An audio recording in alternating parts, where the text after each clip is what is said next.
This is Paul Hawksbee and Andy Jacobs with you through until 4 here on talkSPORT. As you'd probably imagine, neither of us in the I love football stand, I love it Danny Kelly mode this afternoon. Definitely not. But anyway, Andy, what's coming up? I'm sure a lot of people have tuned in for this. So that's what's true, coming up? Yeah. And to improve it even more, Yes. unless you're an Arsenal fan. It's a triple. Yeah. Coming up over the next 3 hours to complete the trio of misery, former Arsenal winger Perry Groves joins us to go through game by game through the Premier League weekend. Former golfer and one-time Rory agent Chubby Chandler reflects on the Masters. And Johnny Nelson with a fallout from Tyson Fury's return and that potential AJ fight. Oh, just get on with it. As a Championship Rugby League game at the weekend is interrupted by a hand grenade, we're after more of the reasons why the game was put on hold. That's good. And Hollywood actor Paul Walter Hauser tells us about his move into professional wrestling.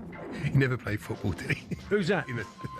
Oh, sorry. No, yeah. There's all this. I just thought that. Plus, ex-Fulham and Brighton keeper David Stockdale on becoming owner of non-league Farsley.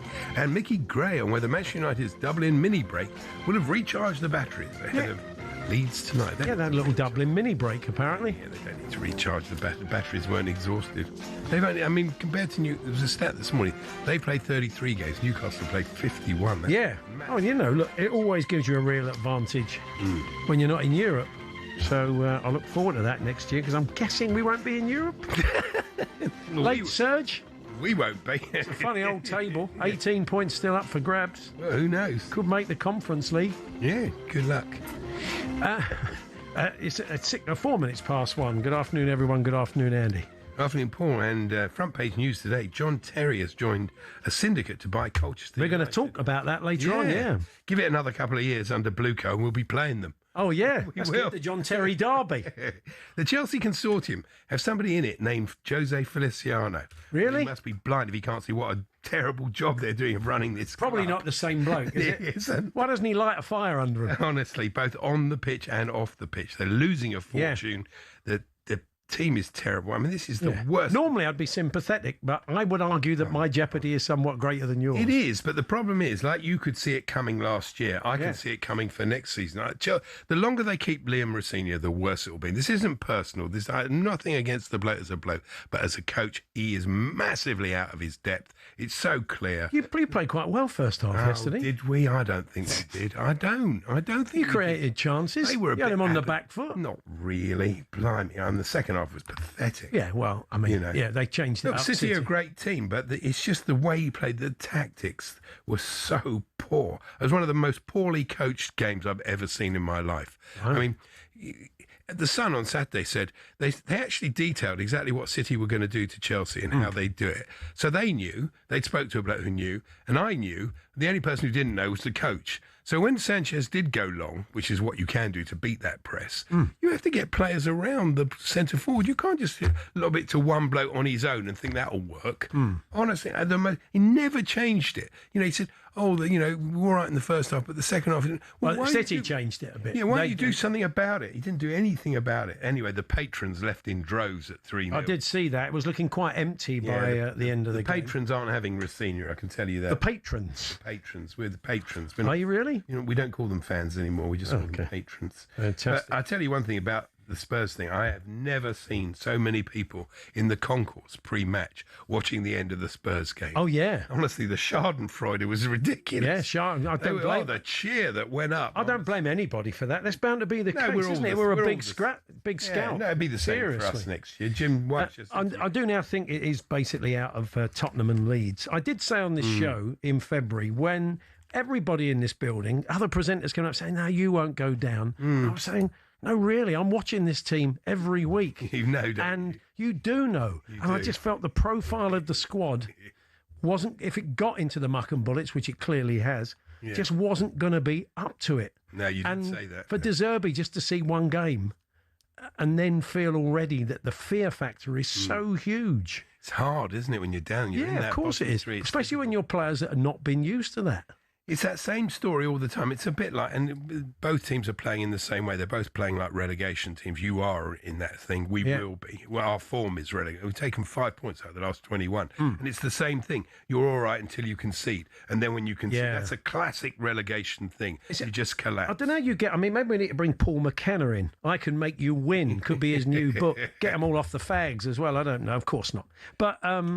I just think they are so fragile and so brittle that as soon as that goal goes in, especially the nature of that goal, you're bound to think, look, there's nothing down for us. Very unlucky your goal. It was. Yeah, but then you look at the chances they offered up in that game yesterday. I mean, if Sunderland been at it, they had a couple of balls into the box where they could have had 3 goals. And I just see Welbeck on the end of them next Saturday. No, Brighton will be very It's going to be so tough because they're not defending brilliantly. They have to get the first goal. And you've got 3 players there that are probably likely to go to the World Cup. They're front 3. Kanamwani with France. There's a pretty good chance Solanke goes with England because he played pretty well with England the other day. And Richarlison still got a very good chance because Ancelotti loves him.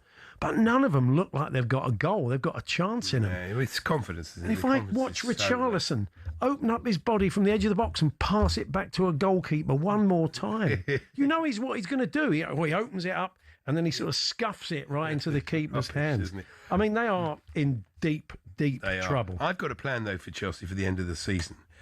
Basically, fire the coach, fire the 2 sporting directors, appoint me. Oh, wow, that's a thought. I'll get Areola, and I'll just leave it up to him, and then I'll go.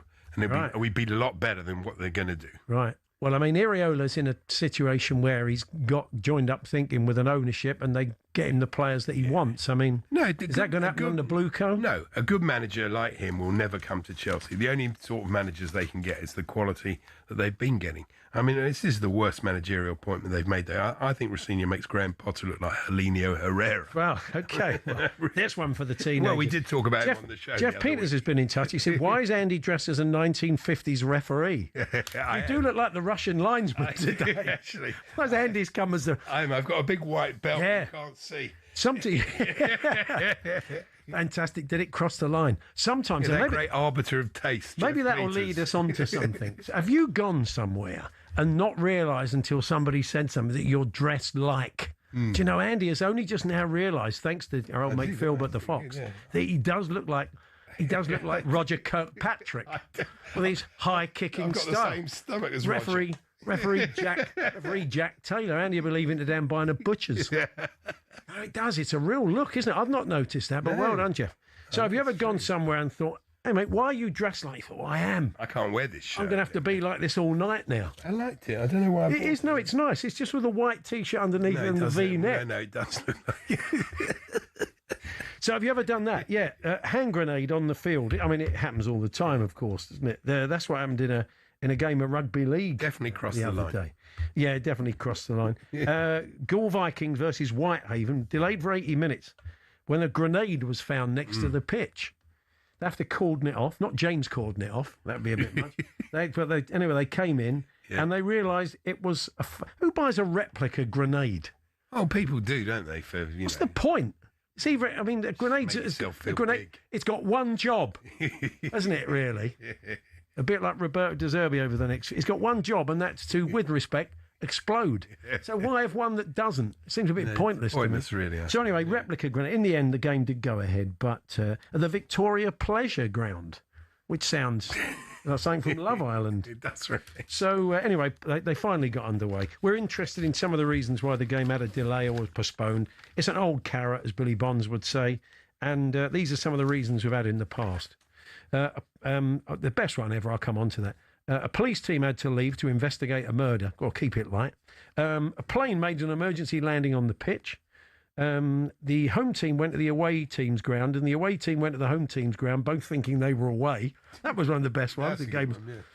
Players suffered electric shocks as they ran through a puddle whilst playing on the deck of an aircraft carrier. Oh, no.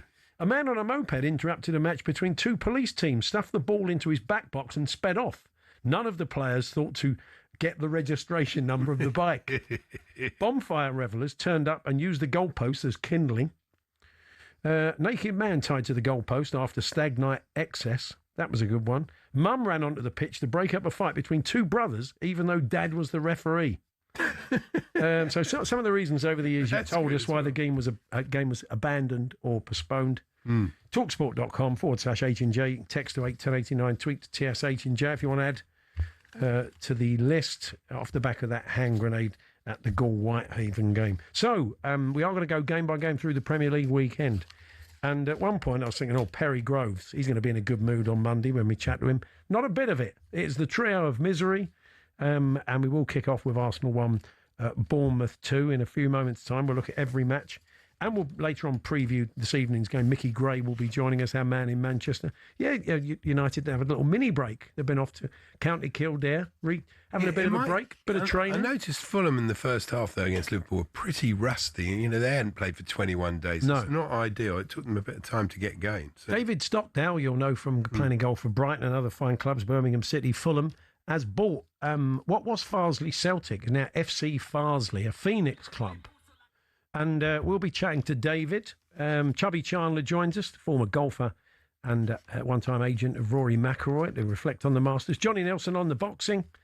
I did watch the fight. It wasn't a stunner, let's be honest, at the weekend. What was worse, the fight or the gaslighting by the commentary team, who kept telling me how good it was. Nah, I couldn't be bothered with that one.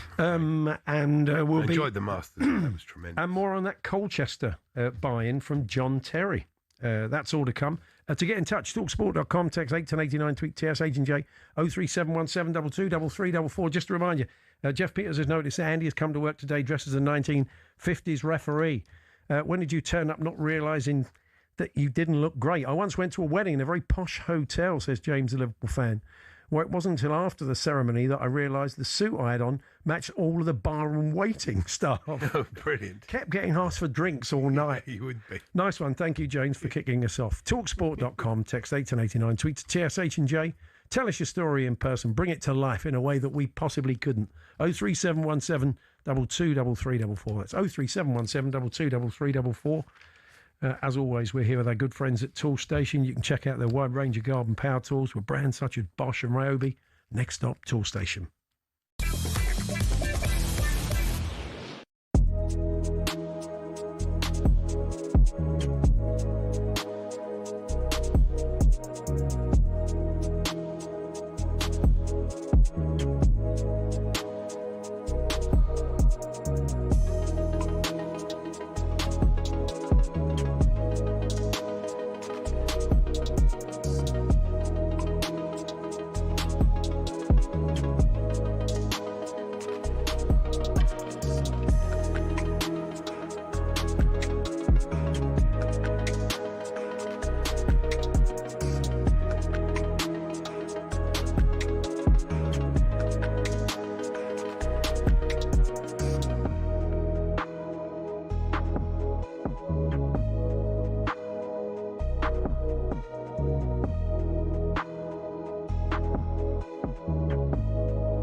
Ethan and Werry and Miles Lewis Skelly this summer, and we're talking about maybe 100 million for the pair. That's too much, surely. Well, no, I mean they're great prospects, aren't they? 100 mil for Skelly's probably just he's not had a great time lately. He's just fell away from that first team a little bit. He's got a lot of people in front of him at the moment, and Capio, who's come in, he's done a really good job on that left hand side. You got Calafiori as well. So I feel for him a little bit because you're a young player. You went through that little bit of stage where your form ain't great. A lot has happened in his career very quickly, Al. I mean, scoring a goal for England, playing for your country at a young age. So it might have just caught up with him a little bit, but he's just got to keep working hard and see where it takes him. Waineri's on loan at the moment, but he's a top player as well. A really, really and you're really great happy talent. with young Max, aren't you? Oh, Max he's doing different class. 16. People forget he's only 16. It's amazing. He changed the game. He changed the game when he came on against Everton. He looked like and was getting back and helping out. Yeah, and he scored that first goal. As I said before, his family must be so proud to watch him. Has gone through the ranks and all that, and he's a really good grounded young kid. So he's going to be a real prospect. Look, things can go wrong still, as in football. You know what it's like. Al, you had a poor injury, didn't you yourself? Yeah. Injuries can affect you. A gradual injury. But I think the technology now is a lot better from when you was around. I should imagine. But he's got everything going for him. He's just got to keep working hard.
Running through to Scott, who's running through the centre. He's charging through the middle and he slammed it home. They've been beaten by the Cherries here on a disastrous afternoon for Arsenal's title hope. They were timid, they were tepid, they were toothless. This one will be a really big blow. If they're going to win the league, it's not going to be straightforward. There's no doubt. This result's made that quite clear. They were lifeless, clueless, hopeless. Arsenal look more like jokers and chokers than champions. Look, I mean, it was the worst possible scenario for Arsenal, wasn't it? Before today's game, I thought it was Arsenal's. I'm not so sure now. I think City have got this. A lot of the incredible things that the team has done for 9 months have to remain the same in the last 7 weeks of the competition, in both competitions, and today we weren't there. It's a very disappointing day, obviously. It's a big punch on the face, and we need to stand up and be counted now. Yes, that's where we kick off the game between Arsenal and Bournemouth. Good performance. Even our Arsenal supporters here were saying we were at the game how impressed they were with Bournemouth. Yeah, they got a proper good manager, haven't they? Yeah, good not team. just that, good team. Good recruitment. Played with freedom in a very relaxed way. And they're on a great run as well. Not true of Arsenal at the moment. Perry Groves, former Arsenal winger, fan, joins us now. Hi, Perry. Afternoon, boys. This is another counselling session. It is. Last time I was on, that's all linked all arms. 3 teams got battered. Yeah, it's a trio of misery today. Yes, I mean, look, we full some praise to Bournemouth, who were excellent, have great players and knocked it about, made it difficult for Arsenal, as we saw. But the focus will be on Arsenal, understandably, because they're pushing for the title. So where are you at with the team at the moment? You concerned? Yes, I've got to be honest, I am. I've been positive all season. You've got to take the positives if you can. It's still in our hands. You know, obviously 6 points in front of those. City got a game in hand. We've got to go there, which is a huge game on Sunday. The worrying thing was that was, you could see that every Arsenal player was nervous. Every one of them had a little bit of anxiety. And what it does is, when you're nervous and you've got anxiety, that actually goes to your legs as well. You know, when people say that, the Wembley legs, you know, when you get that nervousness. And you could tell that there was no dynamism in the Arsenal performance. And being on the ball, you giving the ball away or making an decision is great. But one thing that Arsenal have been really good at this season is been very good off of the ball and very good defensively control the game. They didn't do that against Bournemouth. If you just look at the 2 goals, Kroupier's goal, there's no pressure on the ball when Truffert crosses it. And Scott's goal, which was brilliantly crafted, great little flick from Evan Nilsson, he runs off the back of Zubimendi. And Zubimendi has to track him. So all that disciplined defensive stuff that Arsenal were doing, that didn't happen on Saturday. And you just got to hope that it's just a shocking day at the office and it still hurts.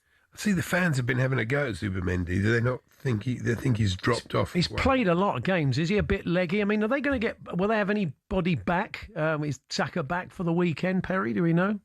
Well, they're hoping you got Saka, obviously enduring Timber, with a bit of luck, will be fit maybe for Wednesday against Sporting, maybe at the weekend. But I've got to be honest, I'm old school. I don't buy into this players getting tired. I don't, because they don't really know the meaning of what we would call tired. Do you know what I mean? Tired's when you go to work for 8-10 hours, you go home, you have your tea, go to bed, do the same thing.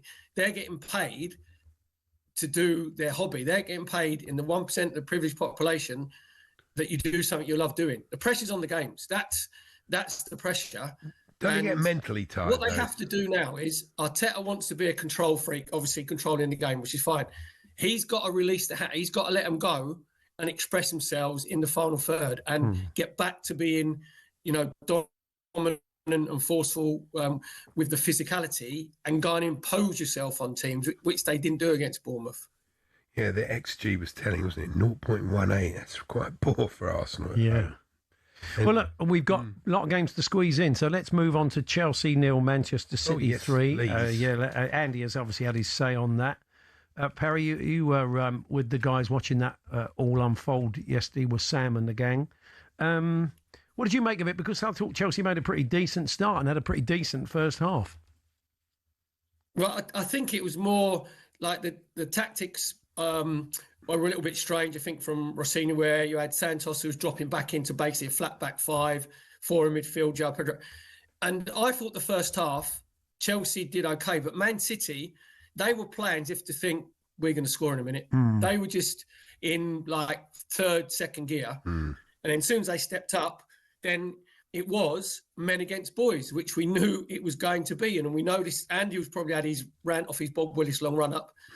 He's now of the same opinion as everybody else is. This isn't going to change for Chelsea. This is how it's going to be with their module, which is ridiculous, with a development manager, with a development team playing in the big boys league, which is probably the strongest physical league in world football. Yeah, they're going to be in trouble next year. Sides. Yeah, it's ridiculous.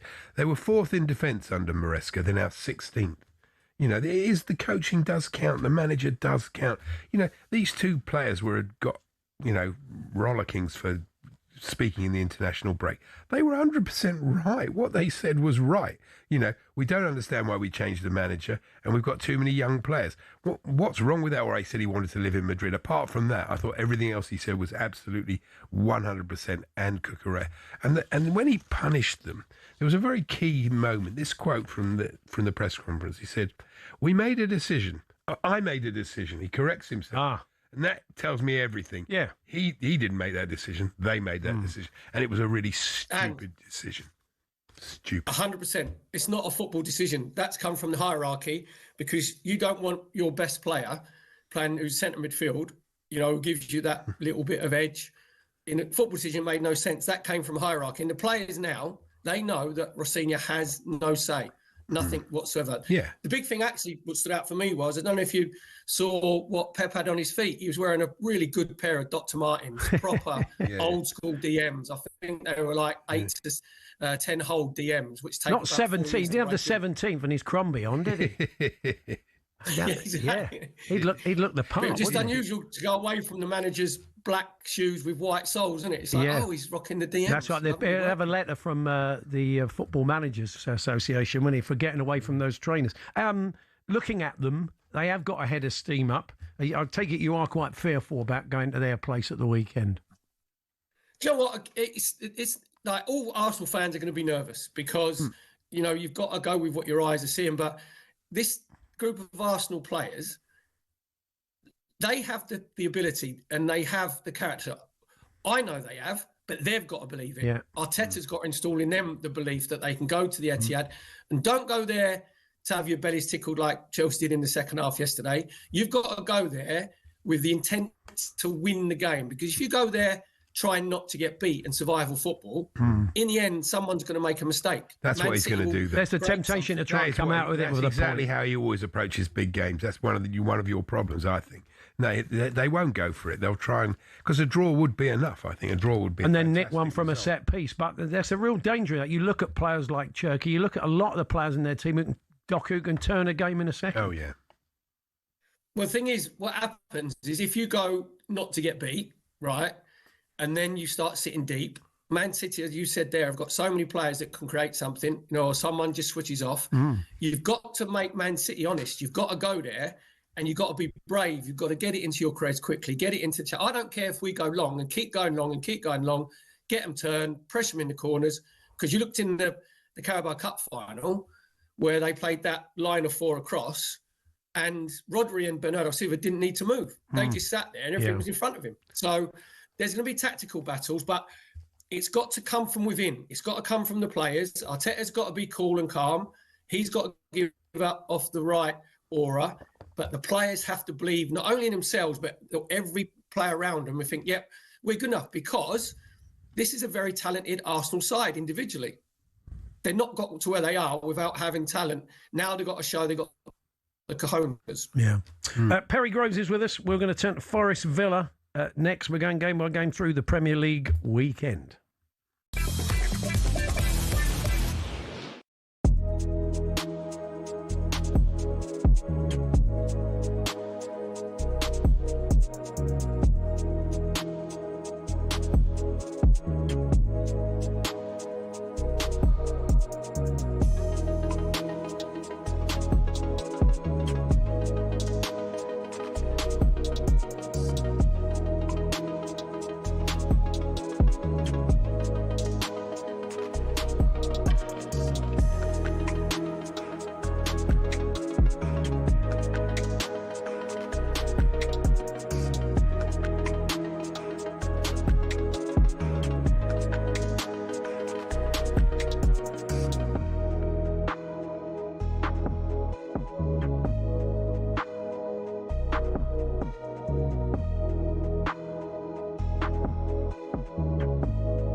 Guardiola has been speaking today about his team's tendency to finish season strongly. Hopefully we can do a lot of points. It's at the situation that we are in the Premier League, so we need to do all of them. Otherwise, we will not give us a chance to try it until the end. So we need to do a lot of points. We were not consistent enough during the season. We dropped points that we should take it, and that's why we're in the position that now we cannot do it differently.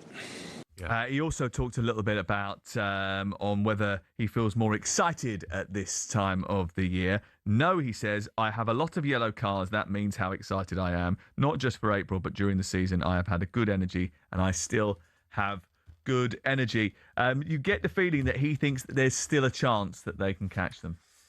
I think they're probably going to have to win every game to do it. We were just working it out there on Gabby's crib sheet. They've got 8 games left. They're on 61 points. So if they win every game, they get to 85.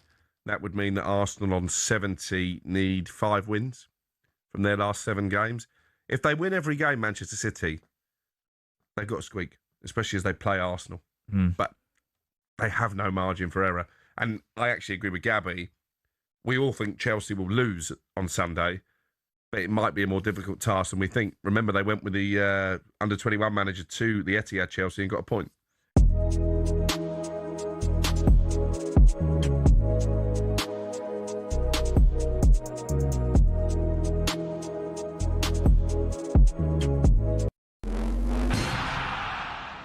What football ground are you thinking of when someone says this? Really tough place to go. Difficult place to go. Such a tough place to go. It's a tough place to go at the moment. It was a really difficult place to go. But what are the toughest places to go, really? We've had a look. Forget a cold, wet Tuesday night in Stoke. Try a blizzard 220 miles inside the Arctic Circle. When Chelsea lost at Tromsø in Norway in the Cup Winners' Cup, a massive snowstorm hit at half-time. These two boys and their brooms were absolutely no match for it. We're staying in Scandinavia for Scotland's toughest away day on the side of a cliff in the Faroe Islands in Euro 2000 qualifying. The pitch at Toftir was like a cowfield, never mind those gale force winds. The Faroe Islands part-timers equalised in stoppage time. Cue Scandi scenes. But away trips don't come tougher than playing Bolivia at altitude in La Paz. Or so we thought. The Bolivians have now taken home advantage to another level, literally 500 metres further up the Andes to the country's highest city, El Alto, 4,100 metres above sea level. Meanwhile, the loudest stadium in world football officially is the Ali Sami Yen, where Galatasaray fans set a world record of 131 decibels. That's louder than Motorhead. But our most intimidating away day is in Wales. Prison team HMP Prescoed was briefly kicked out the Gwent League over concerns about young opposition having to go in there. Now that's a tough place to go.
Thanks for getting in touch this afternoon, Andy. For some reason today, and he hadn't realised it until Jeff Peters alerted us to it, has come dressed as a 1950s referee. And you're telling us about some of the things you went to. This comes from James. Went to a Christmas party thinking I looked very festive in a purple shirt and silver tie. I was called out for looking like the 70s magician. Sound like a Quality Street, actually, from the face of it. Keep those coming. talksport.com, text 81089, tweet TSH and J. Turning up somewhere, not realising that you're wearing something that has been picked up on. 03717223344. Perry Groves is with us. A man, I'm sure, not alien to a fashion fox pas over the years, but not today. He's looking resplendent. Let's turn then to Forest. Oh, you know what? Yeah. The first time I took my wife Josie to meet my family, it was my mate's 40th birthday party. Mm-hmm. And I thought it was a fancy dress. So she went dressed as a hula girl. Right. And it wasn't. Whoops. So there you go. That's a beauty. That's nice. That went down well. On a slightly different note, Lee in Nottingham says, I bought myself a yellow and blue polo shirt. And the first time I wore it, went to a night of gala bingo. All night, people kept coming up to me trying to order drinks. I never wore it again. Talksport.com, text 1889, tweet TSH and J. And as a grenade interrupts the Gaul Whitehaven Rugby League Championship game at the weekend, hand grenade on the field of play, were after some of the reasons why the game was delayed, abandoned or postponed. But let's move on then to Forest Villa. Talked to Max Scott earlier on, our resident Forest fan. And look, sometimes if you're going to survive and you're going to move up the table, you do need a bit of good fortune. And 9 times out of 10, Ollie Watkins and Morgan Rogers stick away those easy chances. And it's a different day for Forest. But they dug in, as they have under Vitor Pereira so far, and came away with a very good point. Yeah, as he said afterwards, if you've got to take something from the games now when you're at the bottom. And you said there, Villa had 2 brilliant chances and they both missed the target. Both smacks it over the crossbar, Watkins and Rogers.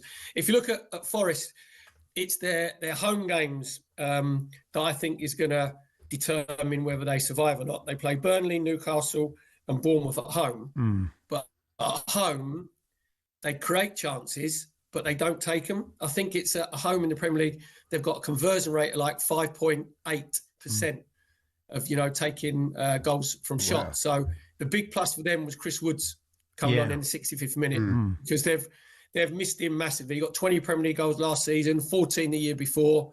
So he'll give them not only a physical presence, but he's a very cool finisher. They probably wouldn't have been in this situation had he been fit. I thought it was a brilliant quote, actually, for just some of the other teams down the bottom without mentioning any names. Listen to what Vitor Pereira said. He said, we need to show the spirit of a champion, the spirit of a fighter without complaining. I know teams and players who prefer to be victims. We prefer to be the fighters. This is the time to show talent and character because talent is not enough. He's right. And I thought that was very telling. Was it when you're down there in the muck and bullets, doesn't matter how good you are, how many international caps you got. It's a different kind of pressure, isn't it? Yeah, very much so. And you've got to do, as I said before, your stuff off of the ball. But also doing stuff off the ball is great and closing down and tackle. But you need to have players with a strong enough character to get themselves on the ball. That's, I was talking to Paul Merson about it. And Merce, he said he wasn't in any way physical, but he had character getting the ball in tight situations and when the games are tight, and then giving the players around him that little bit of sort of hope and confidence that he will produce something. So there's going to be a lot on Morgan Gibbs-White's shoulders, like some Hutchinson and Hudson-Odoi to create. Anderson's had a really good season. So when you look around, and they look very well structured as well, Nottingham Forest, with Marino and Milenkovic at centre-half. So I think that they're going to be all right. They've got one of their away games is Chelsea, as is Spurs. So that'll be quite key. I mean, both teams will probably win, but we'll see. Blimey. Let's move on then to Sunderland 1, Spurs 0. I've had my say on it. Andy was telling us. I mean, I'm interested, Perry, to get your reaction to what you saw. I just saw, like, the first half, there was a lot more dynamism, the way they were running. They looked like they were better set up.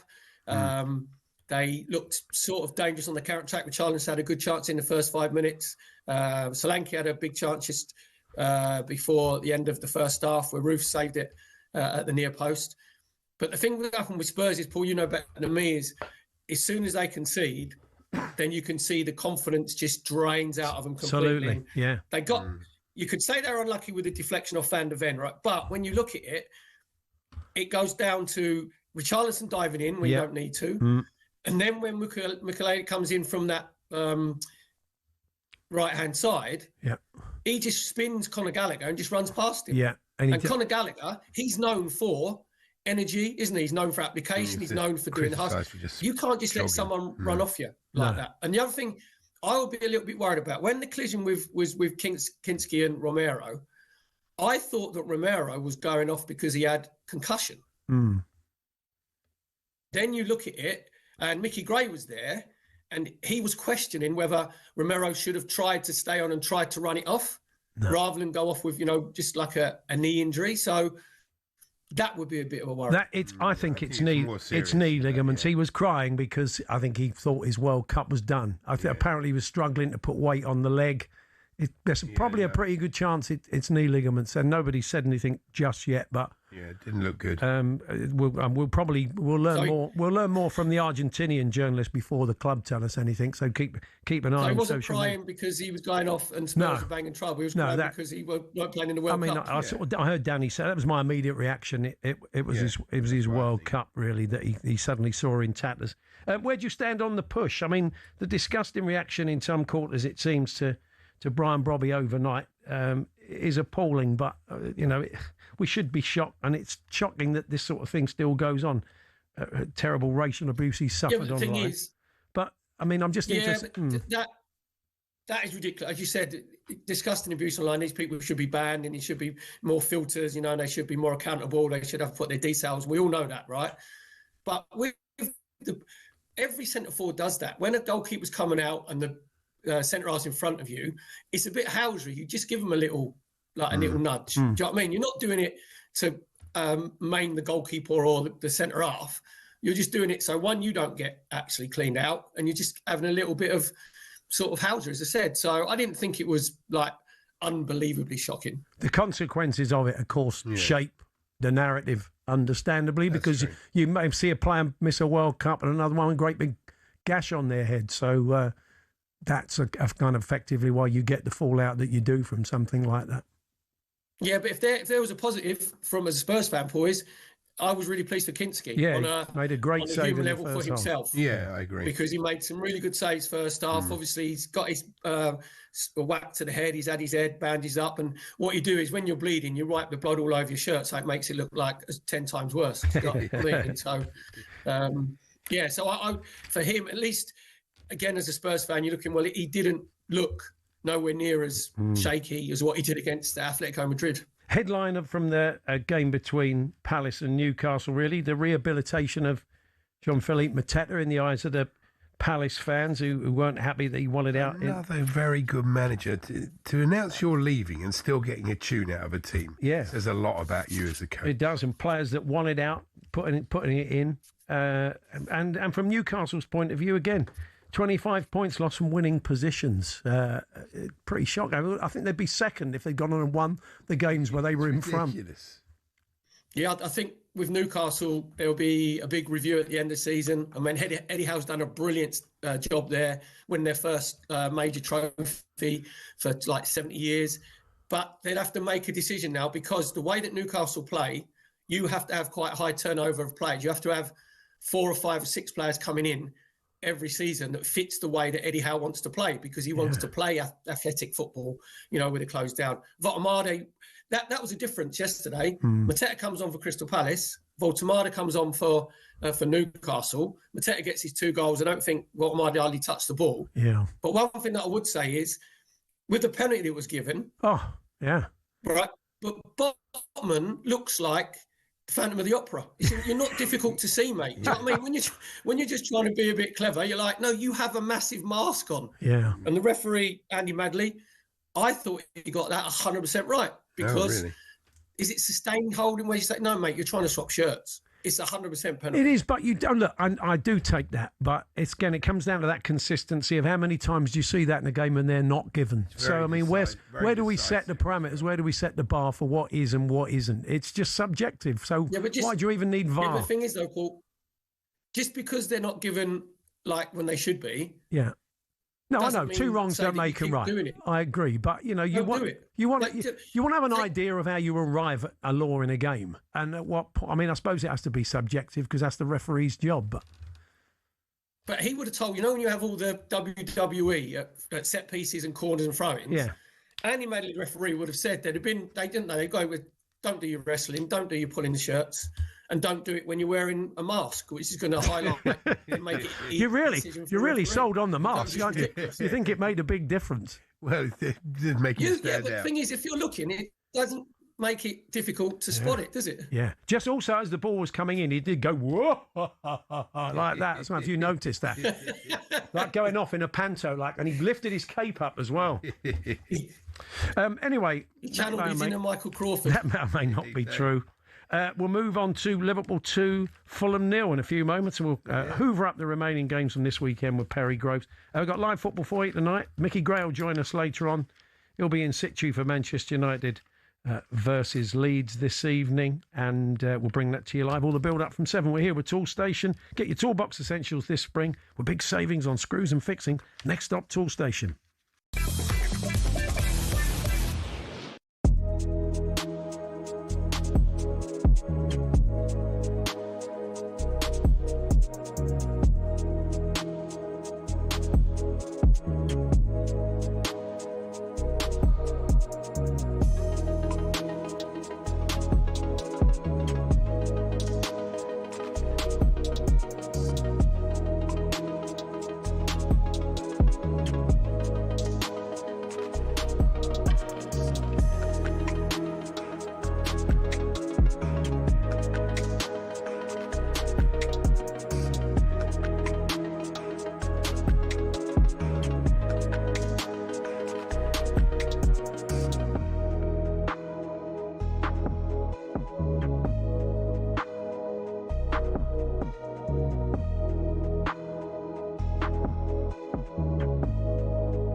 I mean, who's left there now?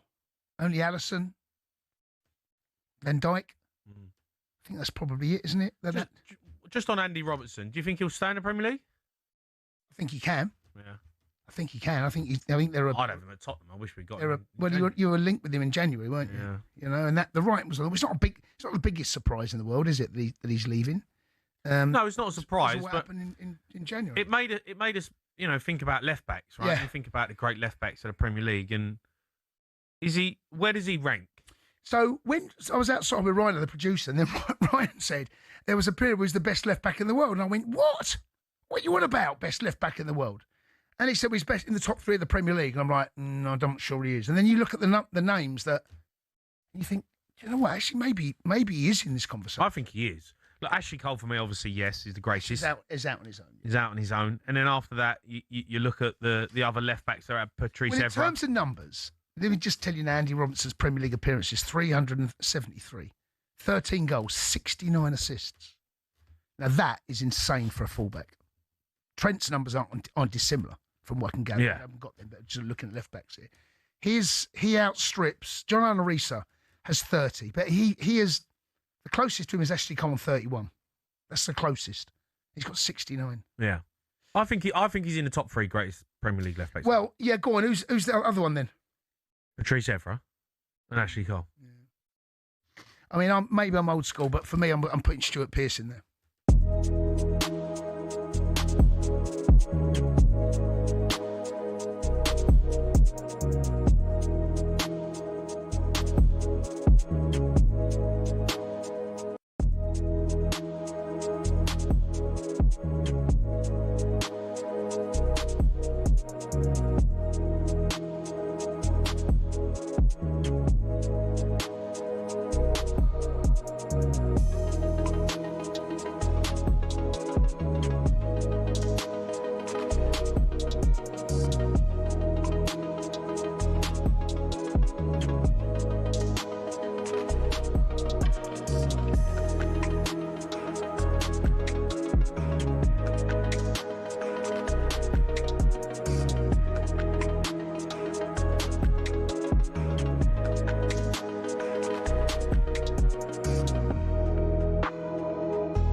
Hawksbee, Andy Jacobs here on talkSPORT, reflecting on the weekend's football. We've really enjoyed it, obviously. I mean, it's going to be double doom tonight on the Sports Bar with Andy and Jason. Andy, on very shaky ground to do as any one scene. No, he can't do that. Sorry, not Andy and Jason. Jason and Jamie, should I say. Anyway, the boys with you at 10. Yeah, Jamie wasn't happy. In the full masks. Noel Gallagher joining Andy and Banter at 4 on Drive. We saw him disappearing for a beer, I would imagine, when it was safely 3-0 into the bowels of the stadium. So he'll be with the fellas later on talking about the title race. The other side of that, of course, is former Arsenal winger Perry Groves. Let's squeeze in a few more games. Liverpool 2, Fulham 0. Ngomara really was the big talking point afterwards. A lovely goal. Whether he should get more game time. As a winger, somebody played in that part of the pitch. Where do you stand on this one, Perry? Do you know what? I think Arne Slot was very, very clever because he knew that there was going to be negativity and nervousness at Anfield, because obviously getting hammered by Man City in the FA Cup, getting his team wrong against PSG, and a demonstration, against the ticket prices. So he put Ngomara because he knew that his fearlessness and positivity would raise all the spirits of the fans in the ground, even the players, even senior players. Because when you're that age, you don't play with any fear, boys, do you? You don't think about anything. You don't think about the what ifs. You just like enjoying yourself and express yourself. And to be fair, it was a brilliantly taken goal. Obviously, Castagna can do better. But if you look at Fulham, they hadn't played for 21 days, right? So then, we sort of at the tired stuff. You go, all right, you should be full of energy, verve. You should be fresh. They played the outfield players like 10 Bijan freezes who just rolled over and had their bellies tickled in the first half. First half, definitely. I've written exactly the same thing. They were nowhere near a man, were they? No, 21-day layoff definitely affected them. A stat has emerged from that game. Fulham had 19 attempts in the game. That's the joint most Liverpool have faced in a Premier League game since record started in 03-04. I mean, you wouldn't have thought it. They did get it going. Once Harry Wilson went close, then... Fulham, so it does give hope to other teams maybe going to Anfield that you can get out of them, and if you're at them, and if you're a bit more clinical, you might have a chance. Yeah, I thought Liverpool had a little bit more energy and a bit more verve about them. But before the game, Liverpool ranked 19th for high-intensity presses in the opponent's half and 20th for high-intensity presses in the middle of the pitch. So, again, it just shows you that there's a malaise about Liverpool at the minute where I think I said it before, they've lost their edge. They've lost that real sort of desire. And if Fulham would have gone there with a little bit more belief like they did in the second half, they could have caused them even more problems. So Fulham going there and having those 90, it just shows you that when teams play against them, they know that they can get at them. Do you know what I mean? You have that confidence because the Liverpool players aren't doing their job properly defensively. But after this week, Liverpool will only be playing once a week, won't they? Well, they're not going through we'll find out, won't we? No, we'll find out tomorrow night live on talkSPORT. Anyway, let's move on to Brighton, or Burnley 0, Brighton 2. And look, again, Burnley creating chances. They're always in the game, aren't they? They always are. And then they concede a goal, and that's effectively that. And they are properly done there, aren't they? Yeah, they're done. But if you look at fine margins, they're two offside goals, isn't it? Andy and Humphreys, which you're talking toenail and shoulder offside. And the Humphreys one was ridiculous. We're probably all singing from the same hymn sheet where the offside rule has to be changed. It's got to be changed. That if a legal part of your goal scoring body is onside, then it's a goal. You still get marginal decisions, but you'll get more goals given. And Burnley paid for that. And then, to be fair, they're probably playing Brighton at the wrong time because they've won 5 of the last 6. Yeah. So he didn't panic. Hertzler, had 1 in 13 wins before that. And he put all the old dad's army back in, although Dunk obviously didn't play because he was suspended. And Milner had a slight injury, but you still got Pascal Gross in midfield, Danny Welbeck up front. And Vifa doing his impression of a London bus. Yeah, exactly. Yeah, that's right. His first brace, he was saying in his career. All the teams behind Chelsea, Brentford, Brighton, Everton, they're all playing a load better than they're all going to finish above. They are in better form. Do you know what I thought was impressive about Vifa, boys? Is he's obviously Dutch, isn't he? Right. And he knew what brace was. Like the translation, you go, is that just in English or is it multi-lingual? Because I think in Dutch it's Burger is brace. Good, okay. Very good knowledge. Good job it wasn't a Cockney passing that to him. It means something else. Dennis Burger. No. Let's have a look at Brentford 2, Everton 2. Great comeback by Everton. Resilient side, of course. Yeah, absolutely. Igor Thiago again. Ole. I mean, he's just in ridiculously good form, isn't he, at the minute? Yeah, I did a piece with Ollie Klink at the beginning of the season when he'd scored a few goals. And I said I thought that he'd be in Brazil's World Cup squad because he gives them something different. Like, he's obviously physical, and obviously seen a lot of him. He's very, very good technically. As Keith Andrews said after the game, he presses and he works. You know, he's not one of those centre forwards who goes, "We'll put it in my area and I'll do a job." He actually does his job for the team. So, was it drawn the last 4 in the Premier League? Again, it's just he'll be in the running for Premier League manager of the season, because everybody had Brentford like going down. If they'd ended up in sort of 14th or 15th, it'd have been a brilliant season. You know, could end up in the top 10. That is like unbelievable management skills. Yeah, one of them between Brentford, Everton, Brighton are going to finish in the European. Well, maybe 2 of them in the European position. I mean, the turnaround at Everton has been incredible, and they've been in that situation where they've been sort of fighting out the bottom of the table generally. But they could, I suppose they could finish above Liverpool potentially still this season, couldn't they? Mm. Yeah, I think with David Moyes, if you look at, we talk about players looking at managers over on if they're in the touchline or on the proper bench. Coach, isn't he? He's a proper manager. He's over 1,000 games. He's a coach and he's a manager. He's a lot calmer now than what he was before. Do you know what I mean? So he eludes that confidence. And everybody knows that David Moyes' teams are going to be very well structured defensively. We all know that. But if you look, how is he improves individual players as well. If you look at Dewsbury Hall, Jack Grealish obviously being injured, and like Everton fans think, right, where's our creativity been? Dewsbury Hall's stepped up. Garner in midfield has been brilliant for Everton, like all season. So they just look like a team that are enjoying themselves. Although Jordan Pickford had his like Russia blood that he has probably like that was a bit uncharacteristic. That was like young Pickford, wasn't it? Yeah, it was a bit weird. Wasn't it? You know what he reminded me of? When he was younger, he was a goalkeeper that always wanted to get involved. That he always come out and tried, to influence stuff. And that was, again, going back to, as you said there, when he was about 2021, and Thiago took the penalty brilliantly. Just going back to Friday night briefly, because it feels like a million years ago now. I'm feeling more and more you can count West Ham out of the mix. I do think it's going to be Spurs or Leeds. Leeds are sort of still in there. Depends what happens tonight. If they get a good result tonight, that may change, but there's just something about West Ham. They've got some real battlers, players like Bowen and Mavropanos. They've got a bit of quality in Somerville.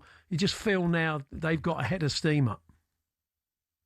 Yeah, I mean, you look at Castellanos coming in as well. Yeah, good signings in January. His brace. Exactly, Disassi going in at centre half.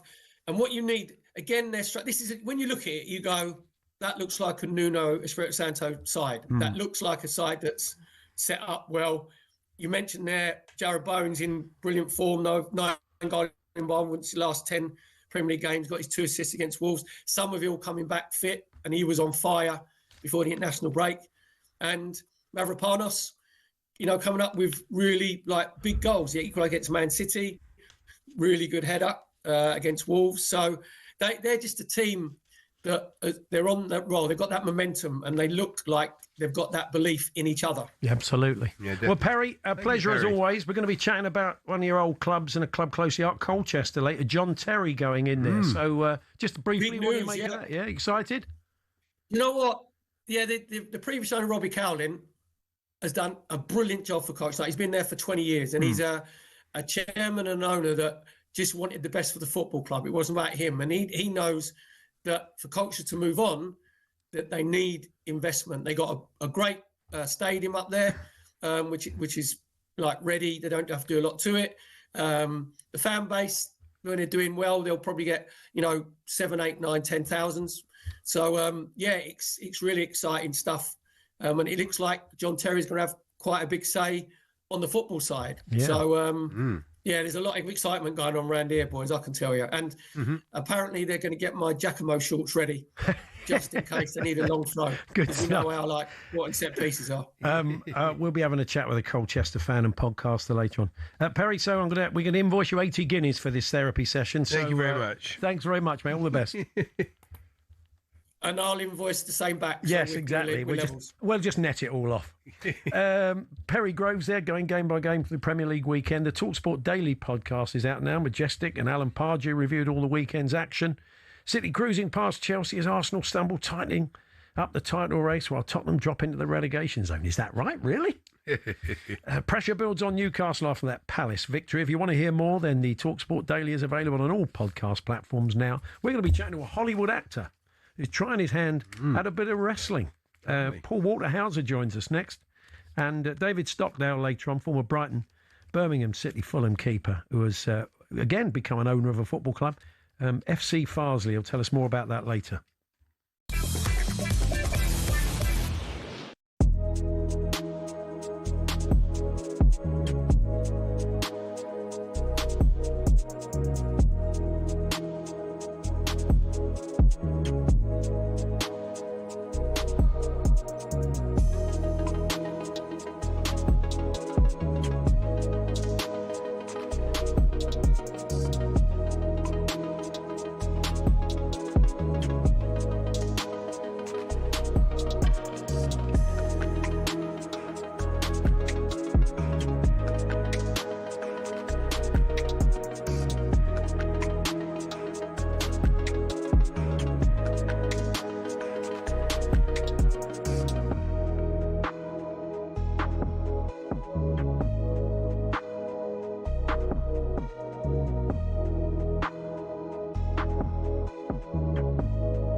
Morgan Rogers does seem to be doing it week in, week out, largely. 24 goals and 23 assists to his name since the start of last season. And he is expected to be at the centre of a £80 million transfer tug-of-war this summer. Why has this chatter started now? And just 80? I think they want a bit more than that. I was doing some inquiries this morning to see if he's got a release clause in his contract. Doesn't sound like he does. And I think Aston Villa are within their rights to ask for Jack Grealish type money for Morgan Rogers. And I think somebody will pay it. I think he is capable of going on to one of the top clubs in the country. But as Gabs has said, ideally Villa will want to keep him, but we know they're under financial pressure. More to do, I think, with the UEFA financial regulations than the Premier League ones, but it may be that they have to cash in, particularly if they don't make the It would upset the manager. June the 30th as well. It would upset the manager because he's like his son. He's his favourite player. He plays every game. He's the last one to come off.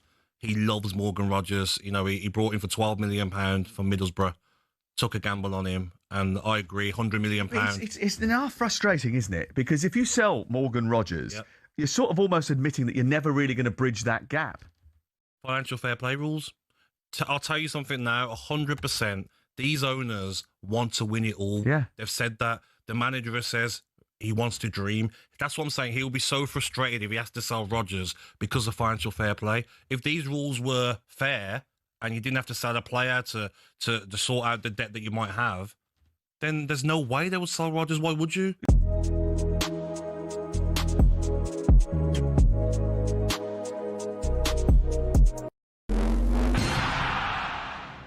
Aguero, Solskjaer, Deeney, Watkins. Sure, you know all about those last-minute goals, but have you heard the one about the on-loan goalkeeper who saved his temporary employers from disappearing out the Football League and into almost certain financial oblivion? Back in 1999, Carlisle United, managed by Nigel Pearson, were fighting to stay in the Football League. Carlisle's finances were precarious with a capital P that season, leading to a scenario where, with 3 games to go, they had to ask the FA to sanction an emergency loan deal to bring in a goalkeeper. Swindon Town's Jimmy Glass arrived at the club. His efforts in his first 2 games earned the Cumbrians 2 draws. Those vital points meant that Carlisle went into their final game of the Division 3 season, now League 2, needing to beat mid-table Plymouth Argyle in front of their own fans and hope their relegation rival Scarborough didn't win against Peterborough at home. The game at the McCain Stadium finished 1-1, and with the same scoreline at Brunton Park deep into injury time, Scarborough's fans invaded the pitch en masse, believing their Football League status was secure, convinced they'd done enough to stay up. However, there'd be one more plot twist. Carlisle won a corner in the dying seconds, and up came Jimmy Glass. In one of those you couldn't make it up moments, Glass scored from a rebounded header and was promptly swamped by teammates and thousands of fans who quite simply couldn't believe what they'd just witnessed. As for Jimmy Glass, he became an overnight celebrity, but he never played for Carlisle again, and his playing career never really kicked on after that defining moment. He took on various jobs outside of football before finding his way back into the sport as player liaison officer at Eddie Howe's Bournemouth, and most recently the general manager at non-league Wimborne. Not the fairy tale ending to one of the most Hollywood moments in football, but the name Jimmy Glass will live on forever as the scorer of that goal, arguably the most important in any club's history.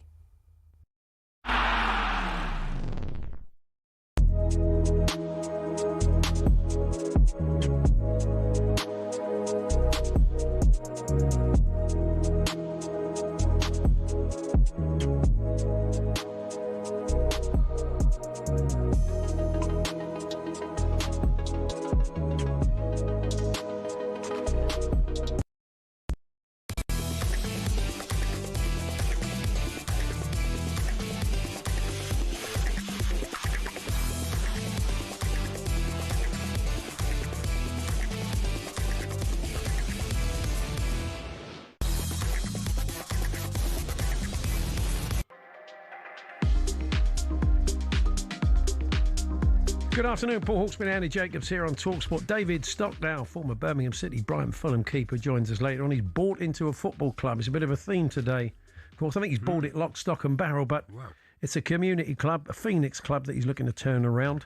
And we will be chatting later on to Colchester fan Si Collinson about John Terry buying into his club. Johnny Nelson on the boxing. Chubby Chandler's going to join us. He was a one-time agent of Rory McIlroy, won the Masters again yesterday, and you're telling us all manner of things today, why games were abandoned, postponed or held up. Of course, we had the game between Gaul and Whitehaven, the rugby league game yesterday, held up by a hand grenade on the side of the pitch.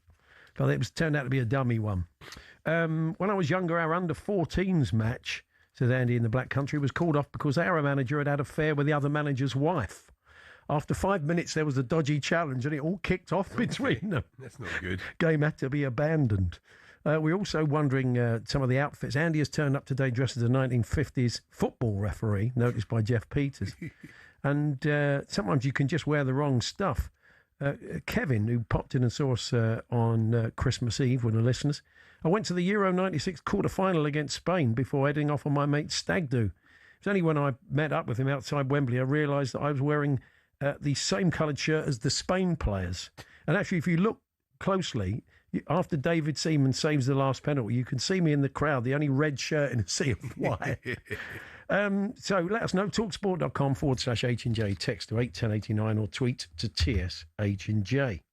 Now, you'll know Paul Waterhauser from Blackbird on Apple with their own Taron Egerton, which was a fantastic series. Richard Jewell, the fine Clint Eastwood movie. More recently, he's been in the Naked Gun, recent Naked Gun film, and other fine work. I think he's got Scooby-Doo around the corner. That's good.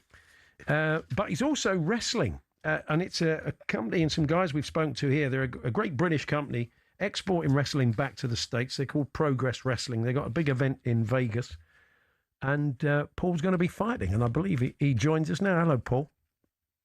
Hey, gentlemen, and I use the term loosely. How are you? Yeah, good, thanks. We're good, Paul. Yeah. So is this a first for you in the world of wrestling? Have you wrestled before? Yeah, this match I'm doing with Progress, which you're right when you say they are the preeminent company in the UK, but they are also one of the only truly respected companies worldwide. This will be about my 30th match, I believe, in Las Vegas for Progress. Yeah. So, have you always wrestled alongside the acting? Has it always been a sort of little side hustle for you? I mean, it was always a dream, very much a childhood thing that I think a lot of folks tinker with or fantasize about. But a wrestler by the name of Sami Callihan asked me to do a charity show, like a fundraiser. It was to raise money for the folks that were affected by the fires in Maui and Hawaii. And it started off with me just doing an appearance, maybe signing some autographs or taking some selfie photos. And then a week later, he asked me to wrestle. So I got in the ring. I had my first match in the fall of 2023, and I fell in love with it. I got bit by the bug, and I received an adrenaline high, the likes of which I've never had. So I thought, this is exciting, this is fun, I'm pretty good at it, I should try it. How much training do you have to do for it? Because you've got to be pretty fit, haven't you? Yeah, well, I mean, brute strength and adrenaline play in enough that even though I don't look like all the other guys all the time, I manage. But you know, the guys and gals who do it for a living, who don't have acting to fall back on, they really got to be in the gym 5-6 days a week, and they really got to be regimented and getting in the ring to get their reps in. My reps have come in the form of the actual matches, more so than consistent training. Now, when you sign up to a movie, are they slightly alarmed when they say, well, he's just got a couple of wrestling bouts coming up? Because like anything, we know it's sport entertainment, but anything can happen when you're in the ring, can't you? So you could probably do without an injury just before you go and start a film.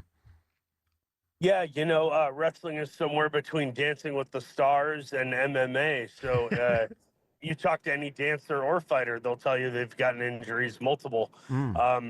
I just sort of play through the pain, and you know, in the ring we get aggressive, but we also try to take care of each other. So I've struck a court, or a balance rather, and I tell folks the truth. I say it's a calculated risk, but so is getting on a helicopter, so is snowboarding, so is getting on a motorcycle, and these other Hollywood folks do that stuff.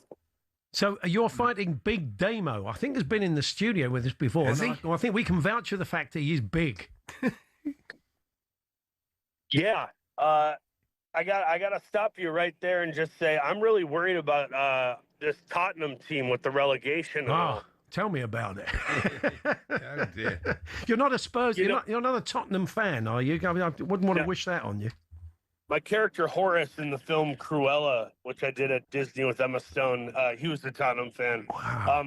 I don't actually know anything about Tottenham. I just saw the highlight on the ticker at the bottom of the screen. Yeah. So I thought I'd weigh in to pretend I knew something and fit in. I don't know if you're an American sports fan at all, Paul, but we have relegation here in our football, and the Tottenham team your character played in Cruella, they are in real trouble of going down. We don't have a kind of system like they do in the NFL and stuff. You know, you get relegated down to the next division. So there's a lot of jeopardy at the moment. That's sad to hear. American sports, I'm a fan of. I'm not a fan of American politics, which has become a bit like a sport for a lot of folks. Yeah. It looks more like professional wrestling, where people are cheering and screaming, and people are shouting stuff at each other from microphones. Yeah. But yeah, I got Big Damo coming up on April the 16th in Las Vegas. I'm a fan of his. I've been watching him for years, especially his work in the WWE NXT league. But you know, this guy, he's ferocious, but I think the bigger they are, the harder they fall, and I might have him on speed. We'll see. Yeah. Now, with the story, sorry, I just want to ask you, because with the storylines of professional wrestling, I presume you get some, and that's great for your acting skills. Yeah, just would you say what's my motivation just before you give someone a forearm smash? Do you look into that? What's my motivation when giving a DDT or a pile driver? I guess not leave this man concussed or injured. Yeah. But no, I sometimes have real life storylines that bleed in, and then most of the time we are telling a story in the ring. With the violence is sort of the avenue for the storytelling. So with Damo, I think it's respect from my side, but I don't know that he respects me a whole lot. So I'm gonna get in the ring and try to make him respect me and want to shake my hand.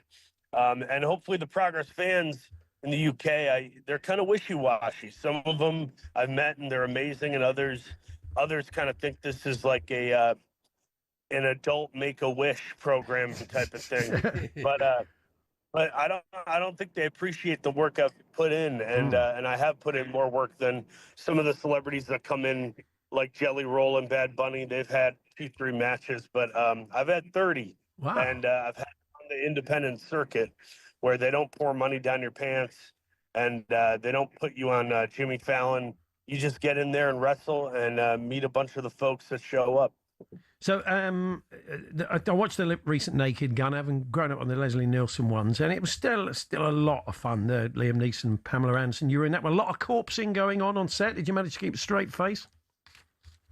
Not so much on that set because, as you know, the Naked Gun films strike a very serious tonality. You have to kind of play in that world where you're acting like it's a drama, but you're saying, saying and seeing buffoonish things. That's true. I would say I corpsed much more working with Sacha Baron Cohen on this new movie, Balls Up, with Mark Wahlberg. So when's that out? That comes out Wednesday, April 15th this week in 2 days. So I hope folks in the UK and beyond will check it out. It's on Amazon Prime, strictly on the streamer, Amazon Prime. And it's a good time. It's just one of these movies. It might not win any BAFTAs, but we're making people laugh and entertaining them in a historically dark period in our nation's history. Yeah, it's a soccer movie. It's kind of. Well, Peter Farrelly's directed it, so that's a mark of quality. So, it sounds like fun. So you say it's out. Oh, that's good. We'll look out for that, and we'll definitely watch it, and because it's soccer related. And you got the whole idea behind the film is Mark and I show up to the World Cup, and it's Brazil versus Argentina, and I get drunk and end up getting on the field. Mark follows me, and we ruin the game. Argentina wins, and then the entire nation of Brazil is after us, trying to kill us. I like the premise. Sounds good. That's good. Which would happen in real life, I think. Oh, yeah, not much. It certainly would. Good luck in Vegas against Big Damo, Paul. Good to talk to you. Take care. Thank you. Good to talk to you guys. Thank you. Paul Waterhauser there, part of the Progress Wrestling Bill over in Vegas, taking on the big Irishman, Big Damo. It's Paul Hawksbee and Andy Jacobs here on Talk Sport. And still to come this afternoon, I'm going to be joined by David Stockdale, former Brighton and Fulham keeper, of course, Birmingham City, who's bought into a football club, a local club, to turn things around, a Phoenix club from a great old name of non-league football. But before that, we'll look around Europe. Quite the innovation in the world of German football this weekend. Kevin Hatchard will touch on that. Fresh from Trans-Europe Express yesterday. That's all to come. We're here with our good friends at Tool Station. Explore the full collection of garden power tools for top brands such as Karcher and Makita. Next stop, Tool Station.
How does he go about saving Spurs? Because we were talking about this on the Premier League All Access podcast. He's a pure football man. He wants to play a certain way, but the time it takes to get that injected into the player's veins is not long enough for the time that he's had in terms of being on the training ground. So does he have to be a little bit more simple in his approach? Does he have to work with the resources he's got? Yeah. And what are those? What has he had? He's probably had nearly 10 days maybe before the game kicks off. He can't have that hard approach, I don't think, at this stage. That's got to be something in the summer, and you work out who's with you, who's not. At the moment, he's got to work out what formation he's going to play, who's going to be his best players. And you look at the midfielders available, rim down, Sam, like Bergvall, Gallagher, Paulinho, Sarr, Gray. Out of those centre midfielders, who do you choose out of them? Well, it's great to have Bergvall back for a start, and it's great to have a choice, because one of the problems they've had over the season is they haven't been able to have a choice because there's been so many injuries. But even going forward, Tell, Simmons. Kudos has picked up a setback, hasn't he? Exactly. Mwani, Solanke, Richarlison. He's got to work out which of these players is going to get the goals that they need. Van der Ven, second top goal scorer. Richarlison's got 9. Then Van der Ven and Romero have got 4. And then I think Tell's got 3. It's not good enough. It's really not good enough. Someone's got to step up in that team. It's been an act of self-harm, hasn't it, over the course of the season from Tottenham Hotspur, going back to not getting the recruitment right in the summer, appointing the wrong managers at the wrong time, and ranking bottom for errors leading to goals in the Premier League this season.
Time then to look at some of the big stories from around Europe this weekend. Kevin Hatchard joins us, European football expert. Hi, Kev. How are we doing, guys? Yeah, yes, thank you. Quite the innovation in the world of German football. Yes. Union Berlin have been innovators before. Tell us what they've done. Yeah, so what they've done is they've, first of all, sacked their coach, Steffen Baumgart, which came as a bit of a surprise. They've not been in great form, but that wasn't on the cards. And what they've done is they've promoted Marie-Louise Eiter to his role. She had been the under-19 coach, and she therefore becomes the first female head coach in Bundesliga history and the first in the top 5 European leagues. And she's somebody who they very much trust and they think highly of. She was a player for Turbine Potsdam and Werder Bremen and Hamburg, so she had a decent playing career. She's been the under-19 boss before. She's been a co-interim boss for them before. She stepped up with a guy called Marco Grote previously, but he did all of the press. He did all of the press conferences, the post-match interviews, but she'll be doing that now. And Luca Toussaint, who played for Union Berlin when Grote and Eiter were there. He speaks very highly of her. He says it doesn't matter whether it's a woman or a man in charge if they've got the coaching skills, and she absolutely does. And he made the point that because she's been a player, she understands the dressing room, she understands the kind of chemistry in a dressing room, and he thinks she'll do a good job. They're 11th in the league, but they're on a bad trot at the moment. But could they get sucked into it, or is she on relatively safe ground? They could. I'd be surprised. They'd have to go some. I'd be surprised if they did. And I think they've got enough quality there. What's interesting is they have said that they're expected to take over the women's team in the summer. That was always the plan, that she was going to step up from the under-19s to the women's team. But if they were to do well, if they were to pick up some wins, why not? In Germany also, Harry Kane was able to have the weekend off, but it didn't affect Bayern's result, did it? No, it really didn't. No. They still won 5-0 at St. Pauli, and in doing that, they broke a record that had stood since 1972. So They've now got 105 goals. The record was 101 previously. So Leon Goretzka got the magic goal to take them to 102. It was one they'd set themselves under Udo Lattek back in the early 70s. I mean, this is one of the best Bayern attacks we've ever seen. Yeah, they can hurt you team. in lots of different ways. Got so much depth. I mean, as you say, Kane didn't start, and that wasn't a problem. Luis Diaz, they could rest. They've got Elise, they've got Musiala, they've got Lennart Carl, they've got Gnabry. They can hurt you from midfield. The fullbacks can score. They're a phenomenal team. They really are. They've improved over the season as well. They've got better and better. Yeah, they're timing their run for that Champions League perfectly, really, aren't they? It's going to be interesting to see what happens this week. Sporting, I see, from the Arsenal fans' point of view, they went to Estrella Amadora and won 1-0. It probably wasn't the most taxing fixture they could have had, which is probably good from their point of view because they've still got a fair bit of work to do in the second leg, haven't they? Yeah, it's still important, I think, that they got that win because it keeps Porto honest at the top. And I think that Sporting, really should have got more out of that first leg. They made chances. David Raya made some really important saves, and then they suffered a sucker punch at the end. And I think if you look at Sporting in general, they're much, much stronger at the Jose Alvalade than they are on the road. And I think that is the problem. But they have caused Arsenal problems before. They knocked them out of the Europa League back in 2023. They had success at the Emirates then. So they won't go into it with any fear. And they do have quality players, and we saw that in the first leg. But even though Arsenal looked super jittery, I thought, against Bournemouth on Saturday, still do think Arsenal will have enough to get through. I'm surprised the Porto Forest result. You think Porto at home would have enough to beat Forest, but they didn't, did they? Didn't help. The own goal didn't help. They started incredibly well. Had a chance in the first minute, and Terem Moffi was denied by a really good Ortega save. And it was no surprise when they scored. But then Martin Fernandes came up with that crazy own goal, the back pass that was far too well struck and went past Diogo Costa. And when you concede a goal like that, I mean, in a European quarter-final, such a blow. I thought Forest settled after that. The interesting thing is that Forest are the only team to beat Porto in this competition. They did that in the league phase. I think it was Sean Dyche's first game in charge, maybe. So, look, if Forest can get through, that's quite the scalp because Porto have been really good under Farioli this season. Barcelona morale boosting win, and they're probably going to need that going to the Metropolitano, aren't they, on Tuesday, tomorrow night? Yeah, but it was harder than I think they would have liked. So they beat Espanyol 4-1, and on the face of that seems like a pretty straightforward derby win. But actually, they conceded a pretty needless goal to make it 2-1. And then they only really wrapped it up at the end. Lamine Yamal scored, Marcus Rashford scored late goals. But, Pedri played way more than I think they would have liked. And that makes it tough because I do still think they've got a really good chance of getting through against Atletico because, they've beaten Atletico a few times this season. They've shown they can win at the Metropolitano. They've got a pretty good recent record there. Although one of their worst defeats this season was away at Atletico in the first leg of the Copa del Rey semi-final when they lost 4-0. So this is still really interesting. The trap I think Atletico must not fall into is going back into the Simeone playbook and trying to dig in. Because I think if they do that, Barcelona will pick them off. And, of course, Real Madrid go to Bayern, but they dropped points, didn't they, at the weekend? Yeah, they did. In very controversial circumstances, actually, because they drew 1-1 with Girona, and they felt they should have had a penalty late on, Real Madrid. Kylian Mbappe was clearly caught in the head by Vitor Hayes, who's on loan from Manchester City, the Brazilian defender. It actually drew blood, but it was not given, and VAR didn't intervene. And it was, wiped away, and Real Madrid ended up drawing the game. Alvaro Arbeloa said afterwards, the Real Madrid coach, that's a penalty here and on the moon, which I thought was quite intriguing to say. Yeah, they gave it He's on the obviously been very closely watching the Artemis launch. Clearly a keen astronomer. But yeah, they're really bitter about that. But you look at the pattern; they've dropped points against Getafe, Osasuna, Mallorca, this is happening time and time again. It's not the big hitters they're struggling against. It's the teams that they should, in inverted commas, be beating. And, of course, finally, PSG had their feet up. So we can't reflect on how they did at the weekend. They had a nice rest while Liverpool were duking it out with Fulham. UEFA have got to do something about this. This can't be allowed. It's an unfair advantage. Well, I mean, it's an opportunity for our clubs in this country to do it, but we never do. We won't do it, though. But, I mean, we have the option to do it, don't we, Kevin? Yeah, we do, and we don't do that. No. You know, we've got the chance to do it, and we never do. You know, this is not new. Strasbourg have got a big Conference League second leg coming up. They had the weekend off as well. It's something that it's not just PSG related. It often centres around PSG because they tend to go deeper than most French clubs in Europe, of course.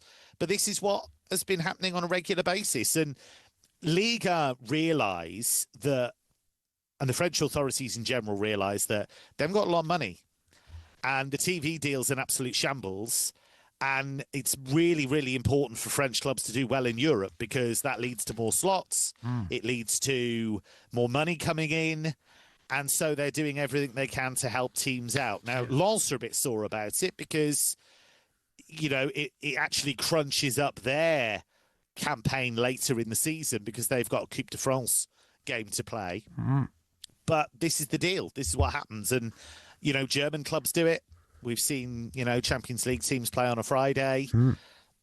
You know, I just think it's something that Premier League could do and don't do. And I think that's a shame sometimes. Well, the irony will be, of course, that they get those better TV deals and then TV calls the shots like it does here. And then they won't be able to have a weekend off. So, you know, shot me your own if gun. You've not got broadcasters who are insisting on certain slots, it helps. But then you could do with the money. Yeah, that's a bit of a paradox, isn't it? Really? Nice one. Cheers, Kevin. All the best. Thanks very much.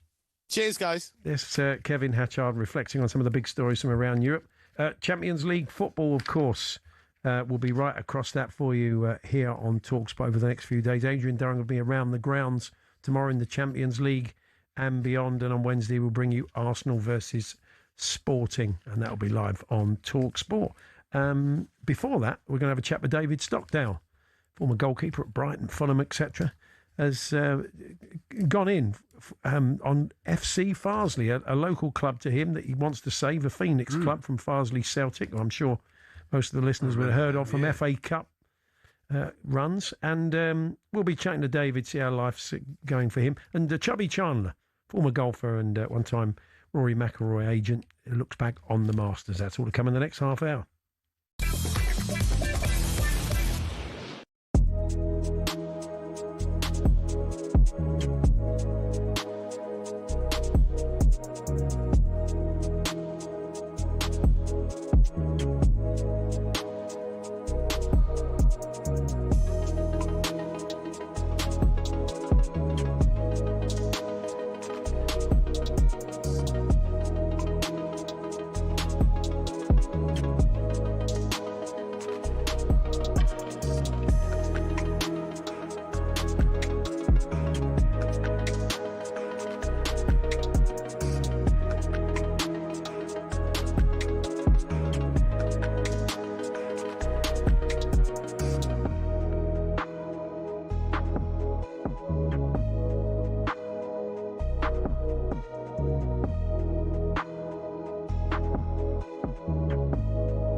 Managers can be petulant, players can be petulant, just like owners can be. De Zerbi was. I mean, you know, you can say De Zerbi, and he's walked into the Tottenham job. You know, like. Would you take him at Chelsea? Right here, right now. Why are you hesitating? Well, because that's just it's a rhetorical question. I know, but would you take him at Spurs? Yeah, I would have, but we got De Zerbi. I know, but you're facing relegation. You got Rossini as the manager. That's not the question. Okay, what's the question? Is would you take him at Chelsea? No. Why? Well, that doesn't give you a reason, right? No. What do you mean? I want a reason. Because he's petulant. No, that's not a reason. Well, it is. You've had loads of petulant managers. I know, but you've had hundreds of them. They get sacked. Okay, but that's absolute garbage. Don't tell me you wouldn't take Glasner over Rossini. No, I wouldn't. Oh, mate. No.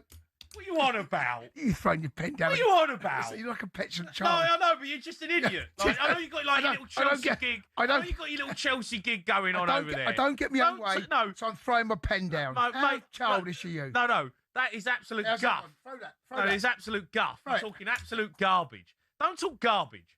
Glasner is a million times better manager than Rinsini. Okay. Don't sit here and say you wouldn't have him at Chelsea. No, not having at Chelsea. Oh, he's too petulant. Oh, no, he wouldn't. Can you imagine him? Can you imagine him with the owners? He's just fallen out with Steve Parish. What's going to go on with Todd Bowley? Him and Todd Bowley. You're an absolute nugget. No, well, if you don't like the question, don't ask. Stupid pills. Don't ask the. If you don't like the answer, don't ask the question.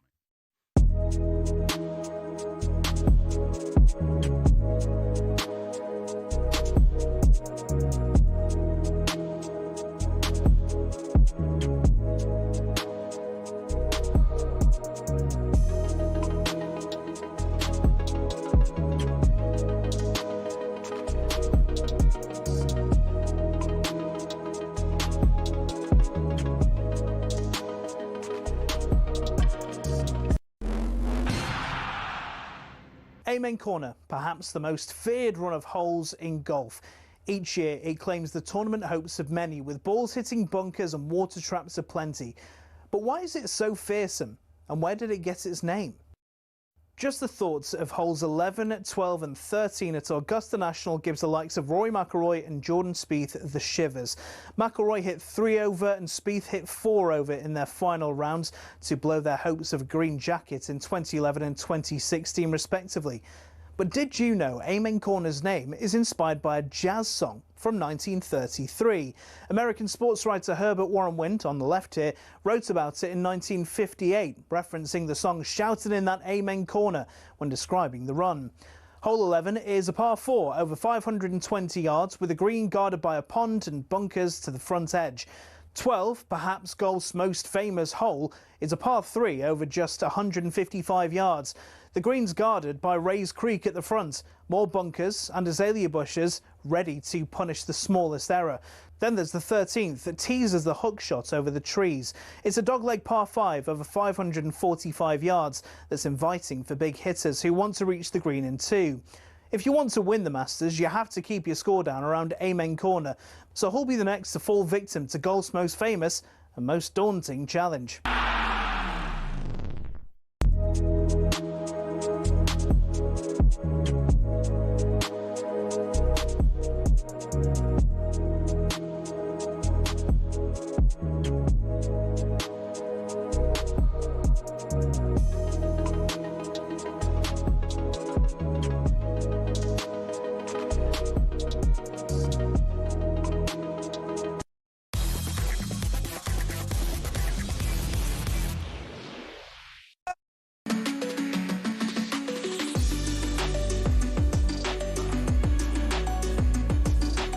Hawksbee Jacobs here on talkSPORT. Now, you remember our next guest from playing between the posts for Birmingham City and Fulham and other fine clubs, of course. Fulham, I remember. He has now bought a club that's close to his heart. Maybe remember Farsley Celtic, as we say, a name not often popped up in the FA Cup, but they are no more. The Phoenix Club is FC Farsley, and David Stockdale is hoping to turn things around. It's him, not just him, his whole family as well are involved, who's about to explain. Hi, David. Are you all right, guys? Yeah, good, thank you. Yeah, this is we're going to be chatting about John Terry and Colchester later on, so it's a bit of a theme today, but just give us a little bit of background how you got involved with Farsley. Obviously, I'm a local lad. Mm-hmm. So last year when they were in the Conference North, they'd come into financial trouble. They asked me to fill in doing a bit of coaching, managerial, and it came from there. And I soon realised the stark reality of the club, the financial setting, and it wasn't something I initially thought I would do. But I think with what's going on with a lot of football clubs, being able to do something that, look, I've been in football for 30 years, and it's hard to get out of, and you can't just walk into a different office job when you've done that, and this is all I know. So it's going to be hard. We all know that, but I think as well with a club close to me, Chef Wednesday, what's happening there, being able to try to do something for someone which is a small club. Oh, went in the dark there. Have you played the electricity bill, David? Oh, it's back on there. That's right. Yeah, we just have. I've got new Wi-Fi, new electric, and I'm sat in the play area because all the other offices are full. Right. Because you've already committed quite a lot of funds to this, even before it started. Reading an interview with you last week. Yeah, a lot. That's bold. And it's become sort of, I take it, I mean, you say your dad's involved, your wife's involved. It's become sort of all-encompassing, this. Is it tougher than you expected? Or did you go in with your eyes open? To be fair, the people who were looking after it before gave me full open books, all the horror stories.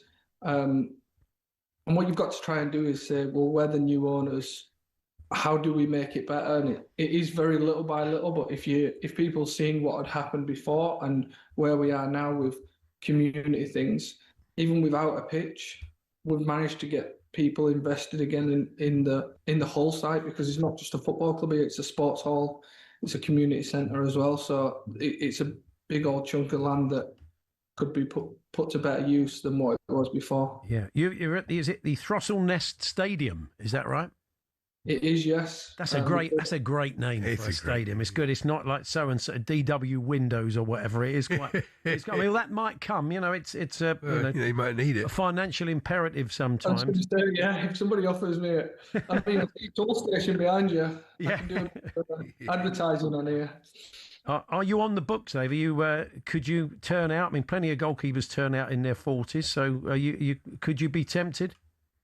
Well, now I'm manager, nowhere would pick me at this age. And the way I move now, it's been offered. To be fair, like I've been offered by a couple of clubs recently, but I'm happy playing in charity games and raising money for good causes now. Yeah. So you've had to sort of start again as they dropped out the league. So you're having to work your way through the pyramid again. Is that right?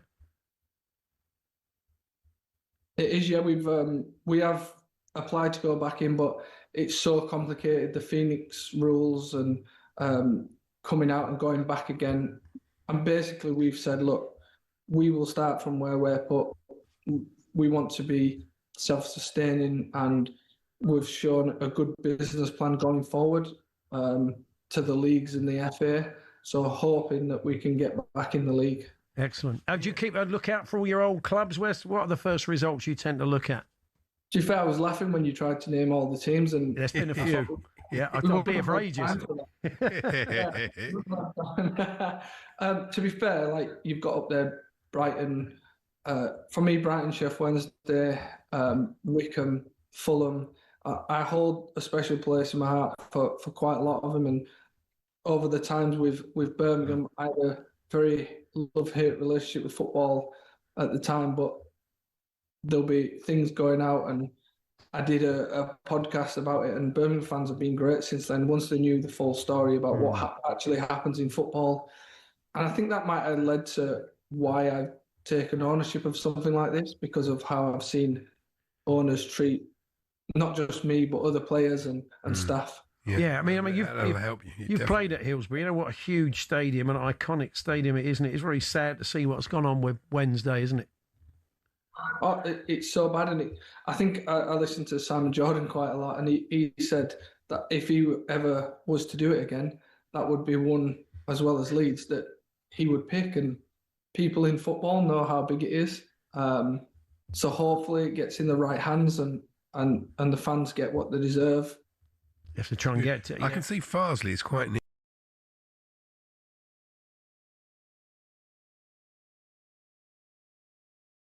The clue's in the name. I don't think it would be great PR if David started pilfering children in need money. Let me get NSPCC on the line as well, see what we can do. You can play him up top. I know he's got a bandage on his eye, but he's a big lad. I mean, you could just if you're playing it long. So, well, good stuff, David. We wish you well with it, and we hope you can turn things around, and we'll keep an eye on your progress. And I'm sure. Are you still fishing, by the way? You were pretty seasoned fisher. We saw you up. I was meant to go with my son and friends the other day, but Farsley took precedent at the minute. So, but yes, I do like it. Yeah, you were on the cover of Carp Fishing, weren't you? You some big old fish, so you're probably into it. It's the only thing I caught, apparently. Well, yeah, all the best. Good to talk to you. Brilliant. Thank you, guys. See, the electric's gone off again now. Oh, look at that. Come on, that's it. Come on. Let's sort things out. So, FC Farsley, go and check them out. Support you. If you're local, go and support the team and support David and his family as they try and put the club back on an even keel. We're going to have a chat with Chubby Chandler next. He is a former golfer, of course, an agent, many top golfers over the years, including Rory McIlroy, and he would have been watching the Masters unfold. Be interesting to get his take as a former player as well. And we'll also be a little bit later on chatting to Johnny Nelson. We witnessed Tyson Fury's return at the Tottenham Hotspur Stadium. He was calling out AJ, who's still holding out for a slightly better deal. We don't quite know where we're at, having heard from Frank Warren with Jim and Simon earlier on. Just fight already. I'm not. Well, AJ sending out. It's been pitiful, this dance around the. Well, I think it's come down to money. So hopefully it will get done. Wasn't it? We'll get Johnny Nelson's take on what he witnessed at the weekend and whether we're any closer to getting that fight, because that really is the only fight for the pair of them, let's be honest. We're here, as always, with our good friends at Toolstation. Get your home spring ready with great deals on top paint brands like Dulux, Crown and Leyland. Next stop, Toolstation.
Eddie Howe deserves to keep his job definitely in the summer, rebuild his squad of players, probably no European football next season, but you have to be honest and say the Premier League season hasn't been good enough at Newcastle standards. That's fine. But is that because of the fact that they haven't got a deep enough squad? Of course, they haven't got a deep enough squad, but the players that they've had available, they shouldn't be behind Sunderland in the league. But aren't we back to the same discussion that we had when we were talking about Aston Villa? And that is that they have owners that are wealthy, probably wealthier than everybody else, but yet they're unable to spend because of the financial restrictions. And as a result, that's keeping them further down the pecking order. Who do you think? Because you look at their last few seasons, Champions League, qualification, then out. Yep. Great season getting to the winning the cup competition, getting to the Champions League, and then out. So what's next season? Another great season, and then the following season not being able to sustain it? The problem they've got... It's up and down, up and down, up and down. Because the problem they've got as well is, do they have to sacrifice a player as well, like Aston Villa have? Is that Tonali? Is that Ramirez? Which one is it that they have to sacrifice? Tonali will go in the summer. What sort of figures are you thinking for him? 80. And where will he go? Manchester. Ooh. Which one? Take your pick. But the interesting thing there he'll end up at City or United. is that Elliot Anderson is a target, isn't he, for Manchester United? But you're not going to target for both of those in, are you? Well, one will go one club and the other one will go the other. Well, I think United want two. It just depends what level of.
It's competition time now, and it's a big one. We've got 2 tickets for the Wimbledon Lawn Tennis Championship. No, you're all right. On Monday, the 6th of July. Well, plenty of people will take them, Andy, and you can't enter. July the 6th, up for grabs. You'll be watching the world's best from official Wimbledon debenture seats, no less, on Centre Court. That's very nice. You'll also have exclusive debenture lounge access throughout the day. So the perfect place to soak up the atmosphere between matches. So what do they need to do, Andy? A perfect place is not watching it. For your chance to win, text WIN to 83338. Curmudgeon. Text costs £2.50 plus your standard network rate if you must. Or call 03434187260. Lines close Thursday at 4 p.m. That's when you'll need to answer your phone if it rings. 18 plus, UK residents only. This is a network promotion. Full T's and C's at talkSPORT.com. For your chance to text, to win, text WIN to 83338. And if you understood any of that, good luck. Well, I didn't read it with a lot of heart, to be honest. Terrible man. Wouldn't. I was just about to give them to me, but I was just about to tell you that we've got live IPL cricket on talkSPORT 2 at 3 o'clock. Jofra Archer's Rajasthan Royals take on the Sunrisers Hyderabad. Never mind Jofra Archer's. If you love good batting, you're going to love Suryavanshi, who he's incredible. He's fresh off a 15-ball 50. He's 15 years old, this kid. He is just ridiculously good. So we'd rather you didn't switch over and listen to that, but if you love your cricket, you certainly can. We're going to bring it live on talkSPORT 2, and you can download the free talkSPORT app and swipe across to talkSPORT 2. We can watch on the talkSPORT Cricket YouTube channel. So, we'll keep an eye on that for you as well in the final hour of the show. But before all of that, Rory McIlroy, of course, won the Masters, retained the Masters last night, and only the 4th golfer to do that. Here he is explaining how he did it. This place feels like my home course. I haven't played anywhere else in the last 2 or 3 weeks, really. So I felt prepared in that way. I felt prepared that, wherever I hit it on the golf course, I sort of know what to do. I know where to miss. I'm pretty comfortable with all the shots around the greens. I think it is. It's a good blueprint. I said this earlier in the week, I'm not going to take 3 weeks off before every major, but to get to the major venues early, do your preparation, play. Charlie Baker said to me on Thursday, he said, I do fancy Rory. I just feel he won't have that pressure. Having done it last year, he'd play with a bit of freedom. He's the best player in the field, though. It wasn't a brilliant prediction. Well, I don't know. It's a wide field, isn't it? And it wasn't like it was plain sailing. He didn't run away with it. It was still a dramatic day. The first 2 days. Let's get the thoughts of someone who worked with Rory, was his agent back in the day, and, of course, former player, Andrew Chubby Chandler. Hi, Andrew. And Chubby, I should call you, really. Can be either. Yeah, okay. What do you prefer these days? Well, I'm not as chubby, but I am still chubby for everybody. I was about to say that. Yeah, that's quite noticeable as we look at you down the line. Were you confident going in, Rick, from Rory's point of view, Chubby? Sorry, I didn't catch that. Were you confident of Rory doing well in this one? Did you think he had a chance of retaining it? Yeah. There was no reason for him not to do well. When you've had the monkey on your back for 15 years like he had, it had to be a bit easier coming here with a green jacket in your wardrobe. And I think if he'd have won in 2011, he might well have won 10 green jackets by now. Yeah. He played really interestingly, the way he played, because off the tee he wasn't great, Andrew, was he? He didn't make a lot of fairways, but his recoveries and the way he sort of put together holes was incredible.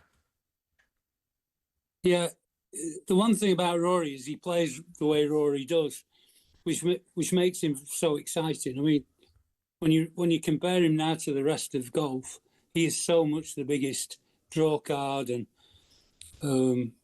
fun to watch person there is. So he'll always play the way he plays. He hadn't been in great nick, Chubby, going into this, had he? Into the tournament, which I think is why a few people didn't really fancy his chances. Well, not sure who didn't fancy his chances because he hadn't played. I mean, he had a bad back for a couple of weeks, but golfers have bad backs when they want bad backs. Yeah, I don't quite know how injured he was, but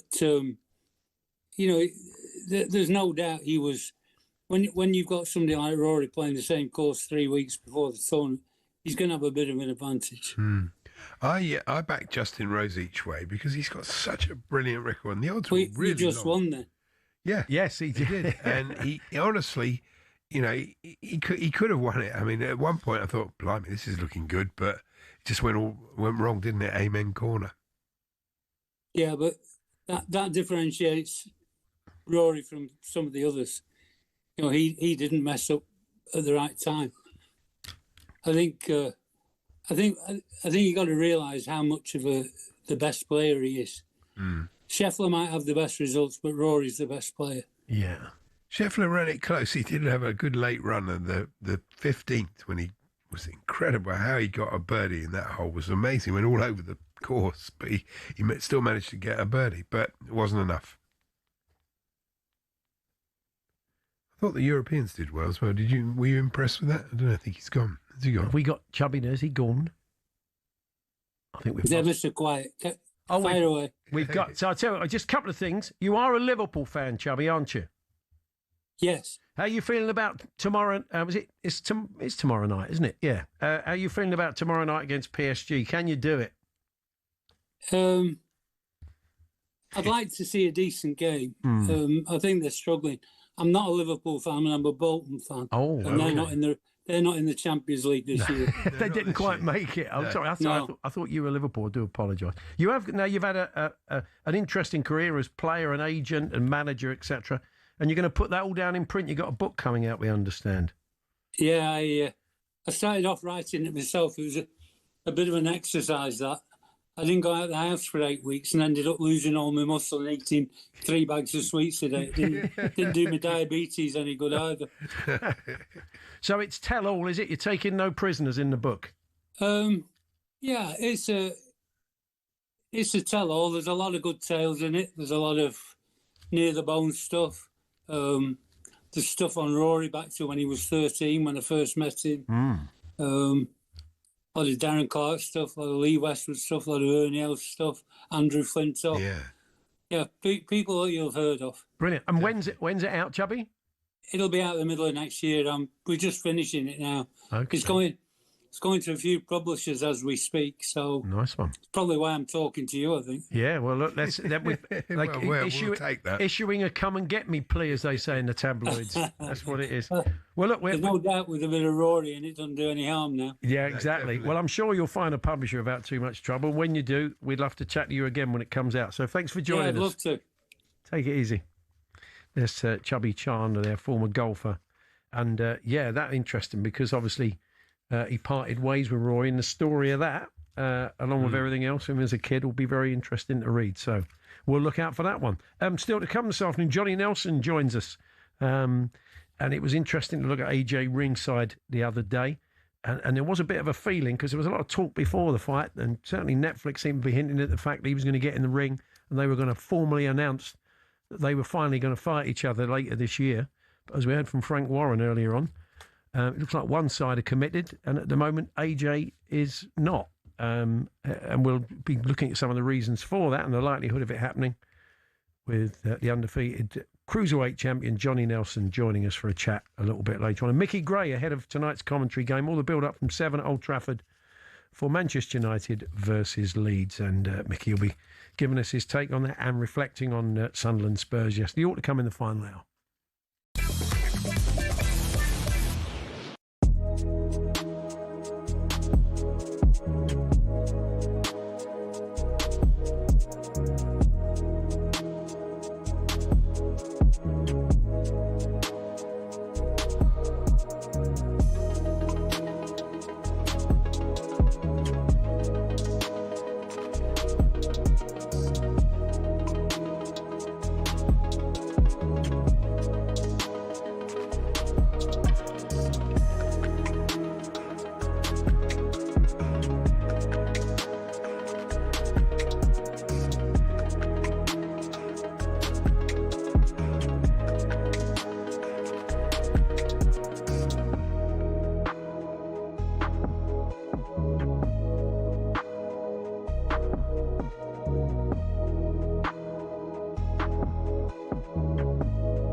Robertson at Liverpool, Ellen the show, but here's a reminder what Robertson achieved in his career. He'll leave Anfield after 9 years. 9 years, brilliant. Over 375 appearances and having won every trophy available. What about that for a career, Ray? Did you win everyone? What's that, Al? What listening? Rob won 375 appearances. Did he? For Liverpool. And he's won every trophy available. I didn't win the Champions League. That's the only one we was missing for us. We won the League Cup. I won the League Cup, FA Cup, Premier League, Cup Winners' Cup, I think it was, UEFA Cup. Cup Winners' Cup. He came with Maguire, didn't he, from Hull? Who's another great player who's playing tonight, who come from Hull? You get that. He's playing tonight. There's a clue for you. Another great signing. Of course. Bowen. He come from Hull City. Of course he did. All the fantastic players who play for Hull. Who did I play for? Hull City. I love the. Do you know the way he strikes the ball? He's hardly any backlift. But he is. He's deadly. I can see Robertson going Celtic, though, can you? Yes, I think so. Obviously, Tierney's still there as well, isn't he? Tierney's had a great career. But I think the injuries caught up with him a little bit. Yeah, quite. But he still gives his 100%. And Aguero, Solskjaer, Deeney, Watkins. Sure, you know all about those last-minute goals, but have you heard the one about the on-loan goalkeeper who saved his temporary employers from disappearing out the Football League and into almost certain financial oblivion? Back in 1999, Carlisle United, managed by Nigel Pearson, were fighting to stay in the Football League. Carlisle's finances were precarious with a capital P that season, leading to a scenario where, with 3 games to go, they had to ask the FA to sanction an emergency loan deal to bring in a goalkeeper. Swindon Town's Jimmy Glass arrived at the club. His efforts in his first 2 games earned the Cumbrians 2 draws. Those vital points meant that Carlisle went into their final game of the Division 3 season, now League 2, needing to beat mid-table Plymouth Argyle in front of their own fans and hope their relegation rival Scarborough didn't win against Peterborough at home. The game at the McCain Stadium finished 1-1, and with the same scoreline at Brunton Park deep into injury time, Scarborough's fans invaded the pitch en masse, believing their Football League status was secure, convinced they'd done enough to stay up. However, there'd be one more plot twist. Carlisle won a corner in the dying seconds, and up came Jimmy Glass. In one of those you couldn't make it up moments, Glass scored from a rebounded header and was promptly swamped by teammates and thousands of fans who quite simply couldn't believe what they'd just witnessed. As for Jimmy Glass, he became an overnight celebrity, but he never played for Carlisle again, and his playing career never really kicked on after that defining moment. He took on various jobs outside of football before finding his way back into the sport as player liaison officer at Eddie Howe's Bournemouth, and most recently the general manager at non-league Wimborne. Not the fairy tale ending to one of the most Hollywood moments in football, but the name Jimmy Glass will live on forever as the scorer of that goal, arguably the most important in any club's history.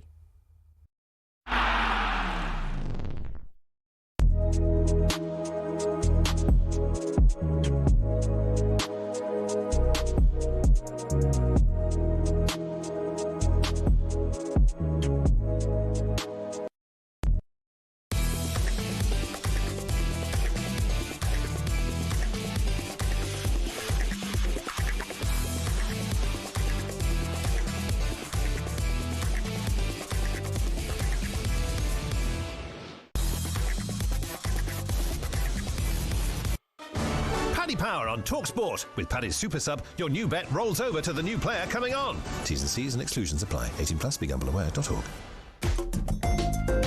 Just before we bring you our bet builder with Fern, a few reports coming out of Argentina, as yet unconfirmed at this end, that Christian Romero has suffered a pretty serious knee injury and could be out for up to 8 weeks. But the expectation is he won't play for Spurs again this season, but he should be fit for the World Cup. You can get rid of the word this season.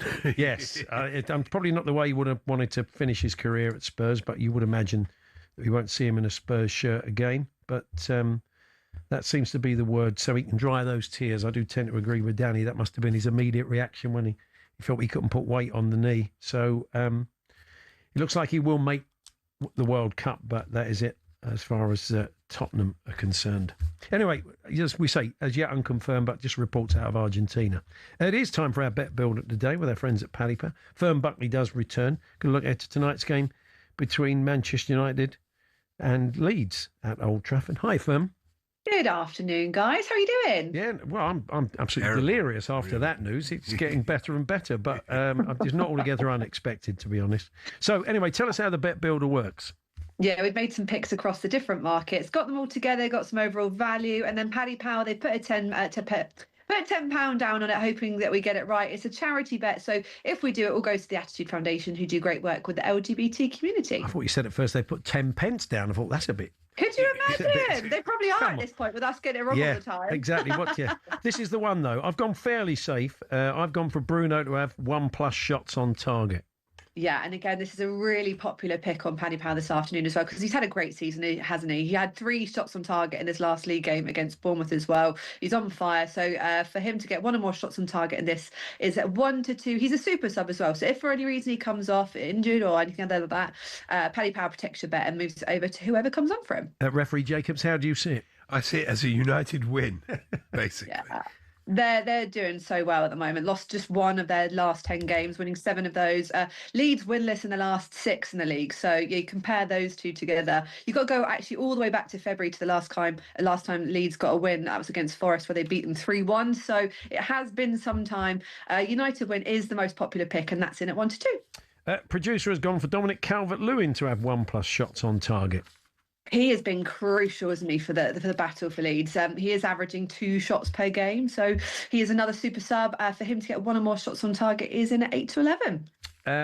The people, one of the more popular bets with the Paddy Punters having a bet builder, have gone both teams to score. Yeah, which is really interesting because it feels like there's lots of different bets in the bet builder that are popular, but might be a little bit counterintuitive with this one. But although United are solid, Carrick winning all 6 of his Prem games at Old Trafford as boss, the clean sheets haven't come often, so they've only managed 1 in their last 6 games. So that's why the people think that Leeds could get 1 out of it, and that is an 8 to 11. And what have you gone with from? I've gone for Pardew to commit 2 or more fouls. Most carded player for Leeds. He's committed 39 fouls, more than any other player. So for him to get 2 or more in this game is an 8 to 11. Fantastic. And if that all comes off, what are we looking at? Comes in at 8.5 to 1. So from a £10 bet, you could get a return of £95 tonight. And if we get it right, which we are needing to do, it all goes to the Attitude Foundation, who, like I said, do great work. Found pretty safe, these ones. We've not stuck our neck out. We're not gone for a score or anything. So let's hope this is the one. Thank you, Fern. Thanks very much. See you later. There's Fern Buckley there. That's Paddy's bet builder for today. Minimum odds 1 to 5 per leg. 18 plus. BeGambleAware.org. Paddy Power on talkSPORT. With Paddy's Super Sub, your new bet rolls over to the new player coming on. T's and C's and exclusions apply. 18 plus. BeGambleAware.org.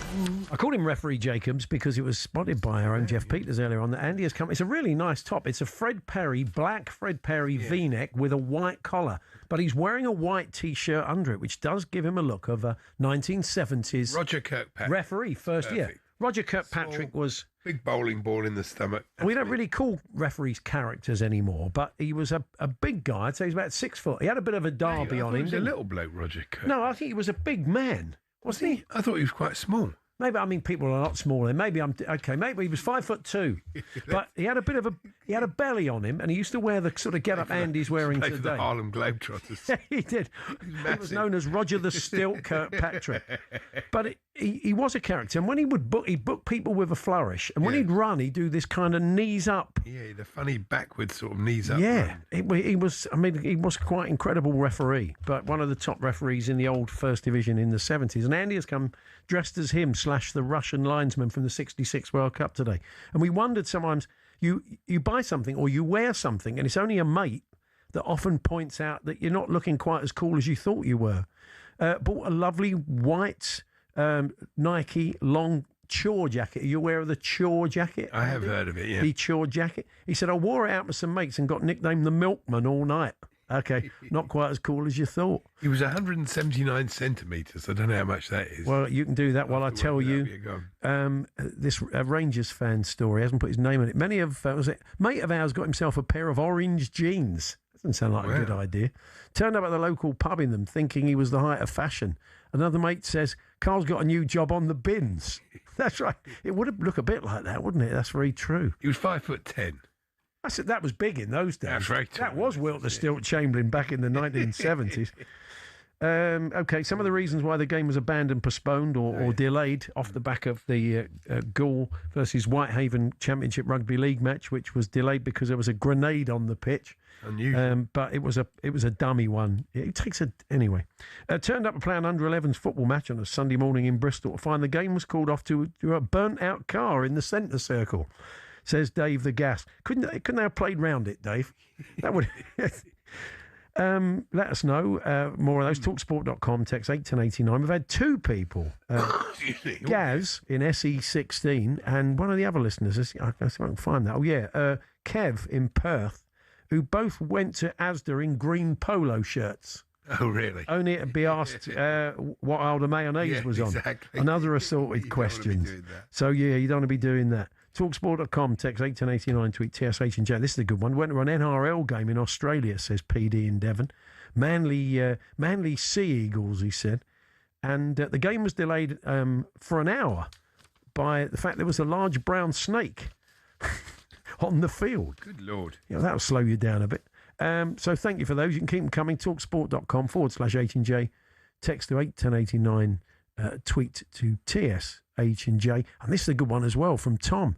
I remember hearing about a match in Ireland that was called off due to a bird imitating the ref's whistle. I take it must have been an escaped minor bird that had basically got the referee's whistle right, and the game was constantly being... That would be good. It was a lesser-spotted Acme Thunderer. I think it was the Acme Thunderer, a beautiful creature. It's like Warble. That's right. Yeah. Anyway, a couple of letters for you from the papers today. Good stuff. Yeah. My old mate Ian Owen of Wallington in Surrey. He's back, is he? Good old Ian. He writes to the Sun. He just basically tells you what you already know. He never adds anything to anything. Okay, fair enough. Just when things were looking up for Arsenal, they lost again, beaten 1-2 by Bournemouth. Yeah, we saw that, Ian. We don't need you to tell us that. If they're going to give him like 25 quid just for stating the obvious, why wouldn't you do it? With Man City a game in hand over Arsenal, Gunners boss Mikel Arteta should pray for a miracle that City don't catch them. Yeah, thanks, Ian. That really adds so much to the whole debate. Brilliant. And Brian Linford of Pontefract. He's back, yeah, the man who... He'll write about anything. Stream of consciousness, and occasionally you shout. If he writes in capitals, there's no caps in this, but it's a real no punctuation special. Okay. Deep breath first, Andy. UK Saturday Night Live, like all loathsome humour, is wide of the mark. Probably why TV reboots should never have seen the light of day were unbelievably the in-betweeners, US failing an Atlantic crossing as much as British will after too much weed when only Mummy and Ambulance will do. UK humour is for connoisseurs, the exception is Friends. If you can tell me what that actually means. No idea. It's almost art in its own way, isn't it? It is almost art. Almost art. So keep telling us about the reasons why the game was abandoned, postponed or delayed. And also, as we said, if you've turned up thinking you look $1 million, as Andy did today, and he's very stylish, Fred Perry. It's a lovely top. It probably wasn't cheap, was it, Andy? I can see that's quite a limited edition. I've not seen a lot of them around. Yeah, no, it's a special one. 3 figures? Yeah. So there we are, 3 figures, and he now looks like a 1970s referee by wearing his an expensive white bear T-shirt. Non-bear, almost bear. Okay, almost bear T-shirt from the Kitchen of Bear, the TV show. Yeah. I've got another one. Yes, one time we were playing a midweek evening match on a council-run pitch. The game was abandoned with 10 minutes to go as the council groundsman took down the nets as his shift finished at 8 o'clock. He put his stepladder up against the post while a corner was being taken and just unhooked the nets. Well, when your shift's finished, your shift's finished. There you go. Talksport.com/H&J. Text to 81089. Tweet to TSH and J. 03717223344. A little bit of news in the world of boxing has just broken in the cruiserweight division. Oh, okay. So that would be of interest to Johnny Nelson. We'll tell you more about that very shortly, and we'll reflect on Tyson Fury's performance at the weekend. What do we learn from that? And what about the AJ fight? What are the chances? Johnny Nelson, joining us for a chat in a few moments' time. It's Hawksbee and Jacobs here on talkSPORT with Toolstation. You can check out their wide range of garden power tools with brands such as Bosch and Ryobi. Next stop, Toolstation.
Ethan and Werry and Miles Lewis Skelly this summer, and we're talking about maybe 100 million for the pair. That's too much, surely. Well, no, I mean they're great prospects, aren't they? 100 mil for Skelly's probably just he's not had a great time lately. He's just fell away from that first team a little bit. He's got a lot of people in front of him at the moment. And Capia, who's come in, he's done a really good job on that left hand side. You got Calafiori as well.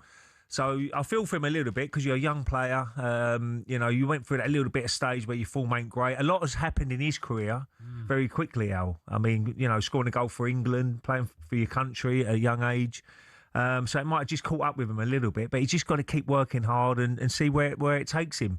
Waineri's on loan at the moment, but he's a top player as well. A really, really and you're really great happy talent. with young Max, aren't you? Oh, Max he's doing different class. 16. People forget he's only 16. It's amazing. He changed the game. He changed the game when he come on against Everton. He looked like... And was getting back and helping out. Yeah, and he scored that first goal. As I said before, his family must be so proud to watch him, has gone through the ranks and all that. And he's a really good, grounded young kid. So he's going to be a real prospect. Look, things can go wrong still, as in football. You know what it's like, Al. You had a poor injury, didn't you, yourself? Yeah. And injuries can affect you. A gradual injury. But I think the technology now is a lot better from when you was around, I should imagine. But he's got everything going for him. He's just got to keep working hard, and he's going to make a difference as well. And he's a real talent. Absolutely, could be one of the best players ever.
For Hawksbee and Jacobs here on talkSPORT. Well, Tyson Fury returned to the ring with a win on Saturday night. He beat Aslanbek Makhmudov Wasn't much of a spectacle, let's be honest. It was at the Tottenham Hotspur Stadium. After the fight, he called out his British rival, who was ringside, Anthony Joshua. Next, I want to give you the fight you've all been waiting for.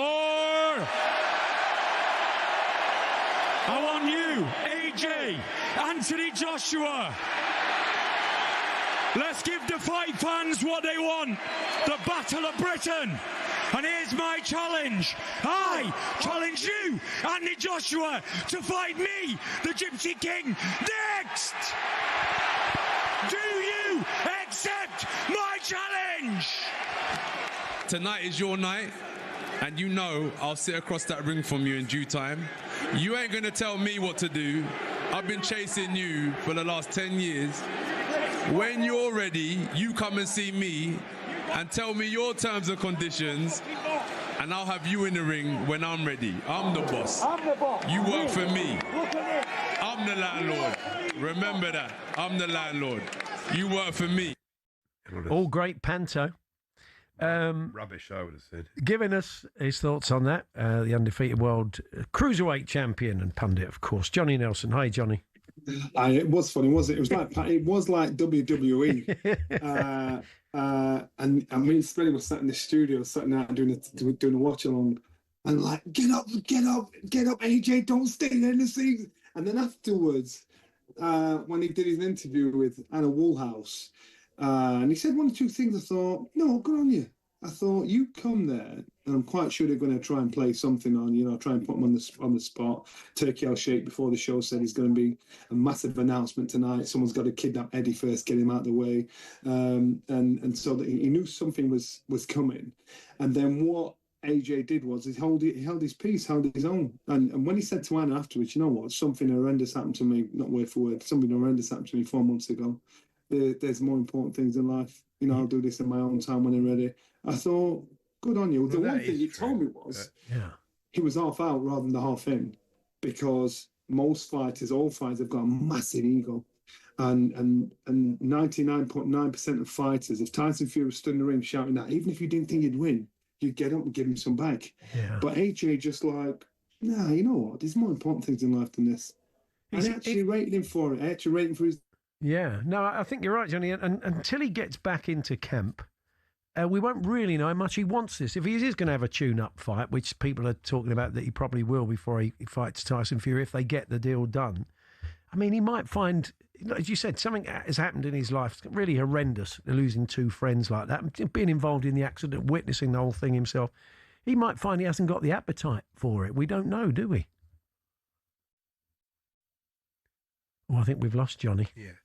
The problem is that, yeah, of course, absolutely everything you say about the accident and the effect is absolutely 100% right. But this went on before the accident. They've been avoiding each other for 10 years. Well, they haven't really, but they haven't. Well, they much. have. No, people have wanted them to fight, and they haven't fought. Yeah, I'm just saying, Johnny. We won't know what appetite he has for fighting till he gets back into camp because of what happened in the accident. Appetite is everything. I keep saying, as I said before, Nigel Benn against Steve Collins. Nigel Benn, the Dark Destroyer. You talk to him now, he frightens the life out of you. Nigel Benn, when he fought, he wasn't scared of anybody. He wanted to have it. And then you saw him quit mid-fight against Steve Collins.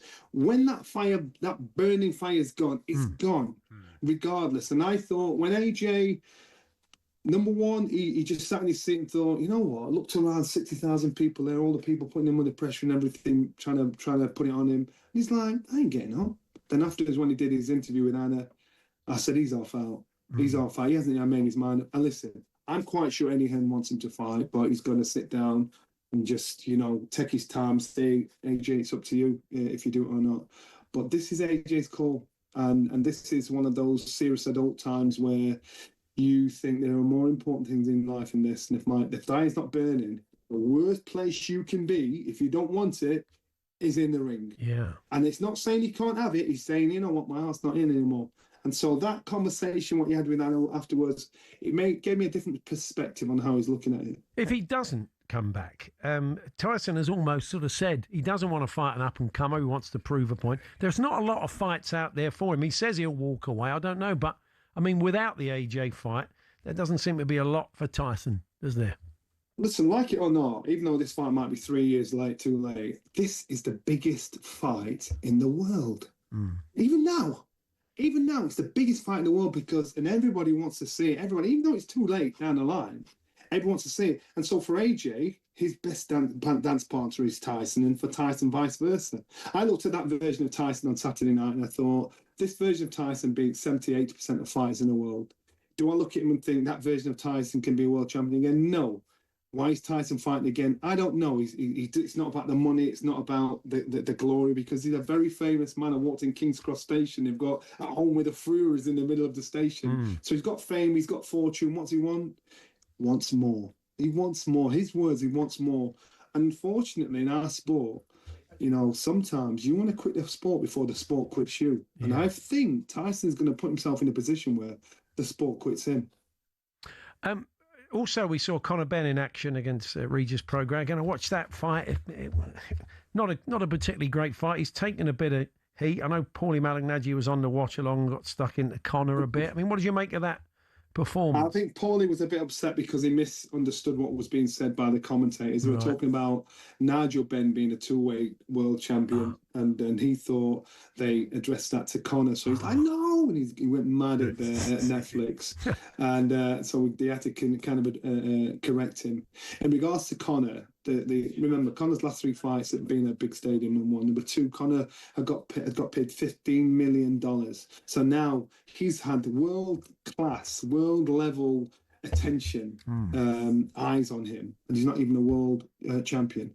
And so what he's done is he's put himself in a great position. So we all expected something big because this kid just got paid 15 mil. In reality, that was a business move. That's nothing to do with his career. Conor is still learning. Conor is still developing. Conor will have looked back at that fight and thought, I was very erratic. I was very, there was no plan in the first half of it. He settled down the second half of it. And he'll look back and think, I've got to adjust this, I've got to adjust that. Conor is not at the finish line yet to say, now I'm ready, in my opinion. You can see the appeal of Zuffa, of course, which Conor Benn has gone to for that kind of money. And Chris Billam-Smith has announced in the last hour or so that he's off to them as well. Listen, I think all the promoters, Annie Hearn, Frank Warren, Ben Shalom, all of you look out, because Zuffa are sneaking in the back door saying, psst, psst, come here. so you promoters need to lock down your fighters, because if you're not right with them and you're not tight with them, there's a big golden carrot being hung there to tempt fighters away, and you never know. They may open up a window like they do in football, a transfer window in boxing. That's what you should do. But I think Zuffa are doing a great job in regards to scaring the life out of everybody and making everybody do their job correctly. Yeah, it's going to be interesting to see what happens next. So, you say you kind of sense AJ is going to take his time. But when would you expect an announcement on something like this either way? Because Frank Warren was on with Jim and Simon earlier on saying, they're all ready to go from their side of things, from Tyson's point of view. So, do you think we're going to get a pretty quick outcome to this or not? No, AJ's going to do it in his time. He's going to do it in his time. The whispers were he may fight Wilder. Nobody should be fighting Wilder now. Where's the credit in fighting Wilder? Yeah. He looked like an old drunk on West Street in Sheffield the other night fighting Derek. So there's no credit in there in that fight. So I think AJ will do it in his own time. Derek seemed to be hinting that he wasn't done after all that. I don't know if he was. You never quite know with Derek whether he's joking or not. But Derek's not done.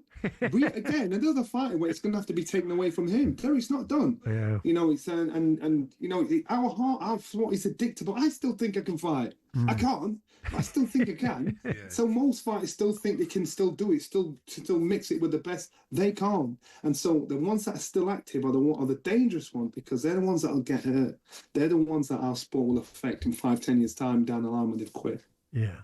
Well, Johnny, always a pleasure. We'll catch up with you soon. Thanks very much. Absolute pleasure. Look who's behind me. Juki's right there. Handsome fella. Oh, look. Oh, yeah. Take care. That's Johnny Nelson there. Now you can get ready for back-to-back boxing this weekend on DAZN. This Friday, Rivalries ignites. Nathaniel Collins and Cristobal Lorente meet again after their controversial draw in Scotland. Then on Saturday, Showtime, Ben Whittaker looks to light it up in Liverpool against Brian Suarez. You can join DAZN Ultimate now and get 12 plus pay-per-views a year, including Wardley versus Dubois at no extra cost. That's DAZN. So, still to come. We're going to find out what Cy Collinson who is a podcaster for Colchester United and obviously fan of the club, makes of John Terry buying into the consortium at his place. Perry Groves seemed very pro it when we spoke to him, a former Colchester player who still lives in the area. So we'll see what Si makes of that. And Mickey Gray's going to join us because we've still got one remaining Premier League game that has taken on an awful lot of importance for me. So I'll be sitting there in Manchester United. I've got nothing against Leeds, but it's dog eat dog, guys. You're going to be the same about us. And it's Manchester United Leeds tonight, and we'll get Mickey Gray's take on that, our man.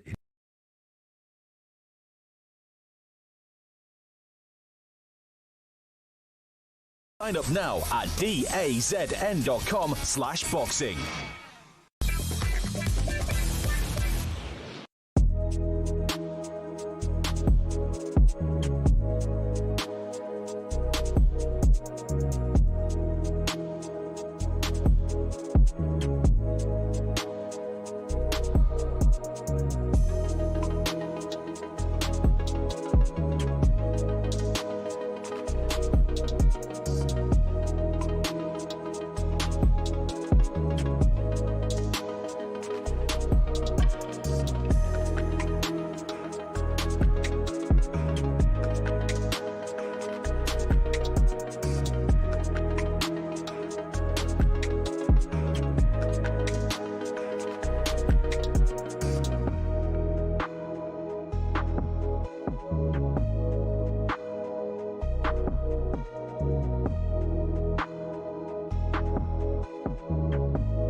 Pep Guardiola has been speaking today about his team's tendency to finish season strongly.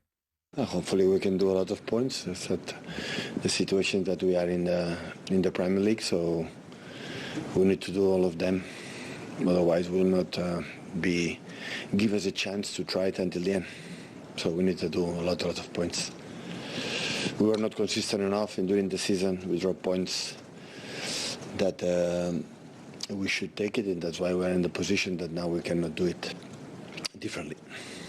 He also talked a little bit about on whether he feels more excited at this time of the year. No, he says, I have a lot of yellow cards. That means how excited I am. Not just for April, but during the season, I have had a good energy, and I still have good energy. You get the feeling that he thinks that there's still a chance that they can catch them.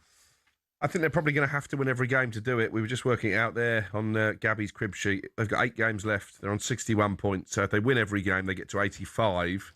That would mean that Arsenal on 70 need 5 wins from their last 7 games. If they win every game, Manchester City, they've got a squeak, especially as they play Arsenal. But they have no margin for error. And I actually agree with Gabby.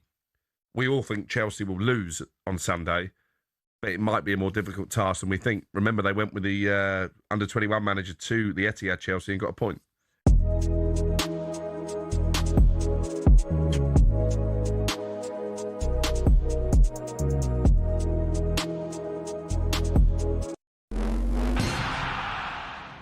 Amen Corner, perhaps the most feared run of holes in golf. Each year, it claims the tournament hopes of many, with balls hitting bunkers and water traps aplenty. But why is it so fearsome, and where did it get its name? Just the thoughts of holes 11, 12 and 13 at Augusta National gives the likes of Rory McIlroy and Jordan Spieth the shivers. McIlroy hit 3 over and Spieth hit 4 over in their final rounds to blow their hopes of a green jacket in 2011 and 2016 respectively. But did you know Amen Corner's name is inspired by a jazz song from 1933? American sports writer Herbert Warren Wint, on the left here, wrote about it in 1958, referencing the song shouted in that Amen Corner when describing the run. Hole 11 is a par 4 over 520 yards with a green guarded by a pond and bunkers to the front edge. 12, perhaps golf's most famous hole, is a par 3 over just 155 yards. The green's guarded by Rays Creek at the front, more bunkers and azalea bushes ready to punish the smallest error. Then there's the 13th that teases the hook shot over the trees. It's a dogleg par 5 over 545 yards that's inviting for big hitters who want to reach the green in 2. If you want to win the Masters, you have to keep your score down around Amen Corner. So who'll be the next to fall victim to golf's most famous and most daunting challenge?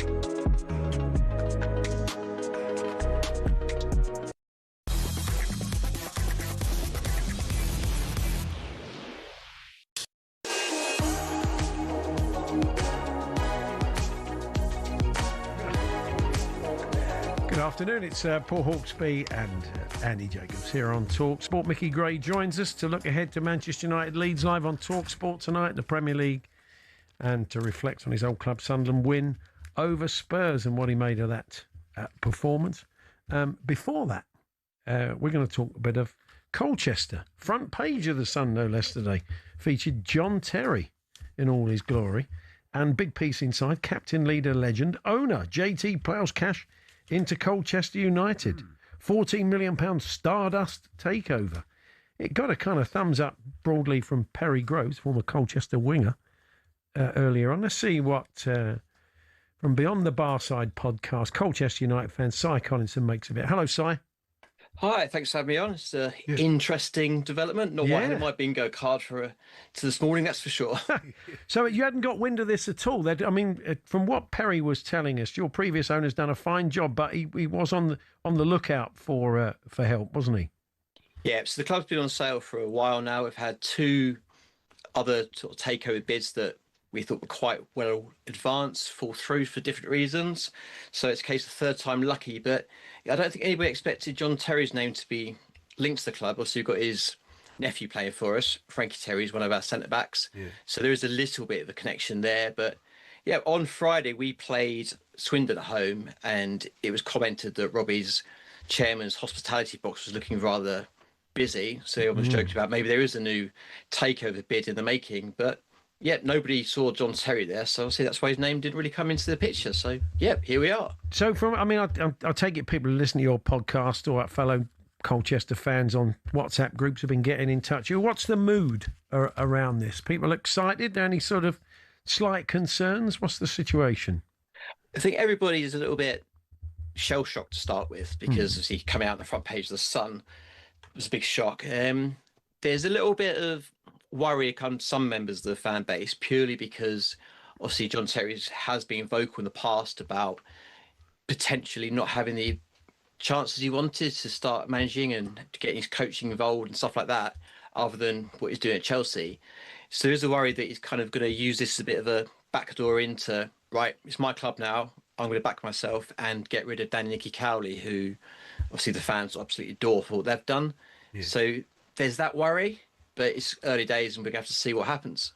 I don't think you do that straight away. I know, yeah. I mean, they have done a good job, haven't they, at the club? And that would I would imagine would be a strange move. But look, I'm sure they would be the first today. If you can lean on expertise like that, very experienced player with a long career, it doesn't hurt to have the ear of a football man on the board. So many boards don't have that, and you get that kind of gap really between the football side and the boardroom side. But hopefully he can bridge that gap for you. Yeah, it'd be nice because we haven't had a director of football for a while, and Danny and Nicky have sort of both come out and said they've been having to do a job and a half each on that side. So if we get someone like him in, who's got the contacts, he's just going to raise the profile of the club. Also, I think it'll attract players that maybe wouldn't be necessarily Colchester focused before. I think, well, actually, if John Terry's involved, it's somewhere I'd like to be involved in. So it can only be good as long as it all works out, the publicity's going in the right direction, and it takes on board the bigger picture, because it's one thing being a footballer, and obviously he's amazing for what he did for England, Chelsea, legend, but realising when you're running a club and owning the club, obviously you've got on the pitch, off the pitch, there's a lot more to it. So it'll be interesting to see who else is involved with the consortium and just how much input he's going to have into it. Yeah, you can relax, can't you, in the league, because you're unlikely to make the playoffs now unless you had an amazing run. And you're not going down. So how have you reflected on the season this season? Yeah, the season's it's kind of pieced out a little bit. I think with Danny Nicky in charge over the summer, we were very easy this year, but had the expectation, I think, of wanting the playoffs. It came very, very close, but we've just fallen away with some bad decision making in the final third and not being clinical enough. And yeah, I think we've set the foundations with a good takeover, especially if it's someone like John Terry that comes in, puts the cash in, brings the players and brings his expertise into it. There's no reason why next year this foundation is laid and we kick on up. And I think if John Terry or anyone takes over, there's going to be a lot more expectation that we do push on and kick off up the table. Yeah. Could be a TV documentary as well. Oh, yeah. Shouldn't rule that out if he's coming in. Maybe that's some of the thinking. Hopefully, we're just hoping to get him on the podcast if any time soon. If he's interested, so that'd be a lovely bit of kudos if we get that. So if he's listening, please do come on to be on the bar side and have a chat, John.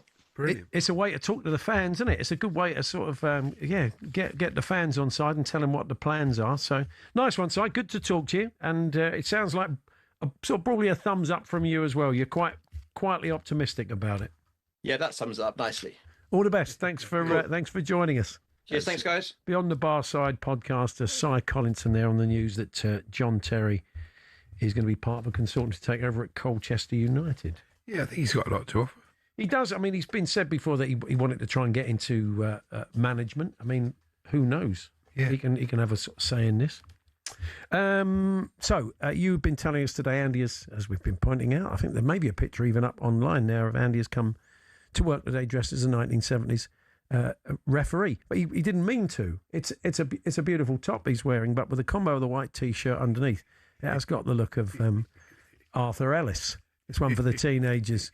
It's a knockout. Sometimes you start out with the best intentions of being a fashionista and it goes wrong. Martin says, I bought a dark blue polo. It was a new brand owned by a Vale fan. Mates thought I'd just finished work at the recycling depot because it had a very similar logo to theirs.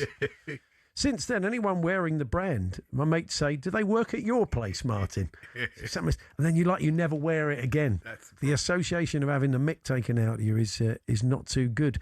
Likewise, this one, I think they've not put their name on it. And an old colleague of mine was a very well-dressed man, but he rocked up one night wearing a navy blue double-breasted blazer. And he got the nickname Britass from the Britass Empire. Brilliant. The name stuck and he never wore the jacket again, so it can happen. And why was the game abandoned or postponed? We mentioned the goal at Whitehaven Rugby League match in the Championship, which was delayed because there was a grenade, albeit a dummy one, they discovered, probably after a controlled explosion, on just next to the pitch. I once had a Sunday League game abandoned because some bloke tried to steal the referee's kit bag. The referee spotted it and then proceeded to wrestle with the bloke on the sidelines. So that was Reeve in Southampton telling us that one. So anyway, keep them coming. talksport.com/H&J. Text to 81089. You can tweet to TSH&J. We've had a busy weekend of live sport on TalkSport, and that continues tonight because we've got Manchester United versus Leeds. Adrian Durham is your host. Sam Matterface is alongside Steve Bruce, the former Manchester United skipper, at Old Trafford tonight for the game against Leeds. I said I'd have a greater focus on it, maybe more than I usually would, because I do kind of feel it's us or Leeds now. And Leeds have been going pretty well. So can they go and get a result with Manchester United? We'll find out later. And we'll be chatting to Mickey Gray, our man in Manchester, getting his thoughts on that game, whether that little mini break in Ireland has served Manchester United well, potentially, and also get his take on Sunderland Spurs. And we'll hand over then to Andy Goldstein, Darren Bent on Drive at 4, with Noel Gallagher among their guests. We're here with our good friends at Toolstation. Get your Toolstation Essentials. Thank you very much. This spring with big savings on screws and fixings. Next stop, Toolstation.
I mean, who's left there now? Only Alisson, Van Dijk. I think that's probably it, isn't it? Just on Andy Robertson, do you think he'll stay in the Premier League? I think he can. Yeah. I think he can. I think there are. I'd have him at Tottenham. I wish we got him. Well, you were linked with him in January, weren't you? Yeah. You know, and that the right was. It's not the biggest surprise in the world, is it? That he's leaving. No, it's not a surprise. What But happened in January? it made us, think about left backs, right? Yeah. You think about the great left backs of the Premier League, and where does he rank? So when I was outside with Ryan, the producer, and then Ryan said there was a period where he was the best left back in the world, and I went, "What? What you on about? Best left back in the world?" And he said he's best in the top 3 of the Premier League. And I'm like, "No, I'm not sure he is." And then you look at the names that, and you think, you know what? Actually, maybe he is in this conversation. I think he is. Look, Ashley Cole for me, obviously, yes, he's the greatest. He's out on his own. He's out on his own, and then after that, you look at the other left backs. There are Patrice Well, in Evra. terms of numbers, let me just tell you now, Andy Robertson's Premier League appearances, 373. 13 goals, 69 assists. Now, that is insane for a fullback. Trent's numbers aren't dissimilar from what I can gather. Yeah. I haven't got them, but just looking at left backs here. He outstrips, John Anarisa has 30, but he is, the closest to him is Ashley Cole on 31. That's the closest. He's got 69. Yeah, I think he's in the top 3 greatest Premier League left backs. Well, yeah, go on. Who's the other one then?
Now it's 4-on-2, and it's being led by Fernandes, and now it's in Burma to finish it. He does, and Manchester United lead on the breakaway. Dare I say it, this is what coming to Old Trafford used to be like for away teams. For Carrick and United, the chase for the Champions League goes on. Bruno Fernandes, what a finish, what a goal! Something that we got to embrace, and it's yeah, as I say, it's why we're involved for these type of games. Which way will the relegation battle swing next? New boos, more of frustration. The effort was there from Leeds, but the quality was sadly lacking. But it ends Leeds 0, Brentford 0. And Mavropanos turns and fires it past the goalkeeper to make it 4-0 to West Ham. Over to you, the rest of the teams around in the relegation zone. All of them trying to avoid that one place. Yeah, we are Leeds tonight. We don't ever do it the easy way. It's the War of the Roses, the white rose of Yorkshire against the red of Lancashire.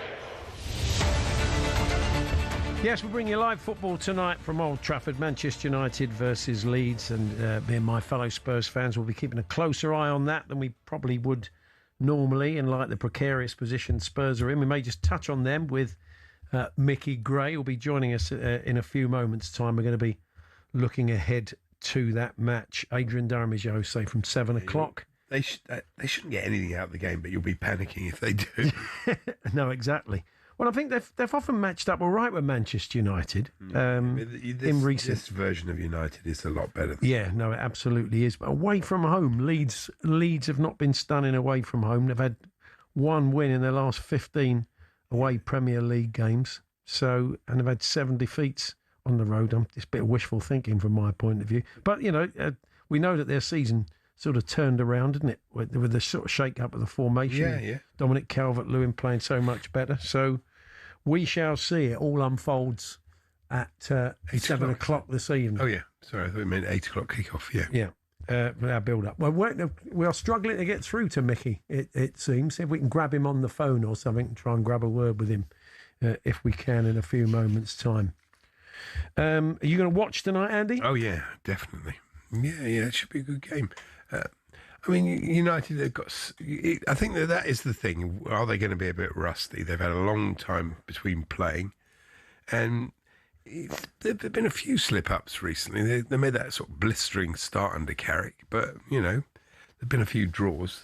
I can't remember what they did in their last game. Who did they play in their last game? God, it feels like about 6 months ago, doesn't it? It feels like such a long time ago. But they have had this break. They went over to Ireland and had a little bit of a training camp over there and sort of reset the batteries, took advantage of it. So we're going to see if that has any bearing at all on the situation. I couldn't quite see why they needed to do that, really. They haven't exactly expended a lot of energy this season, have they? Let's be honest.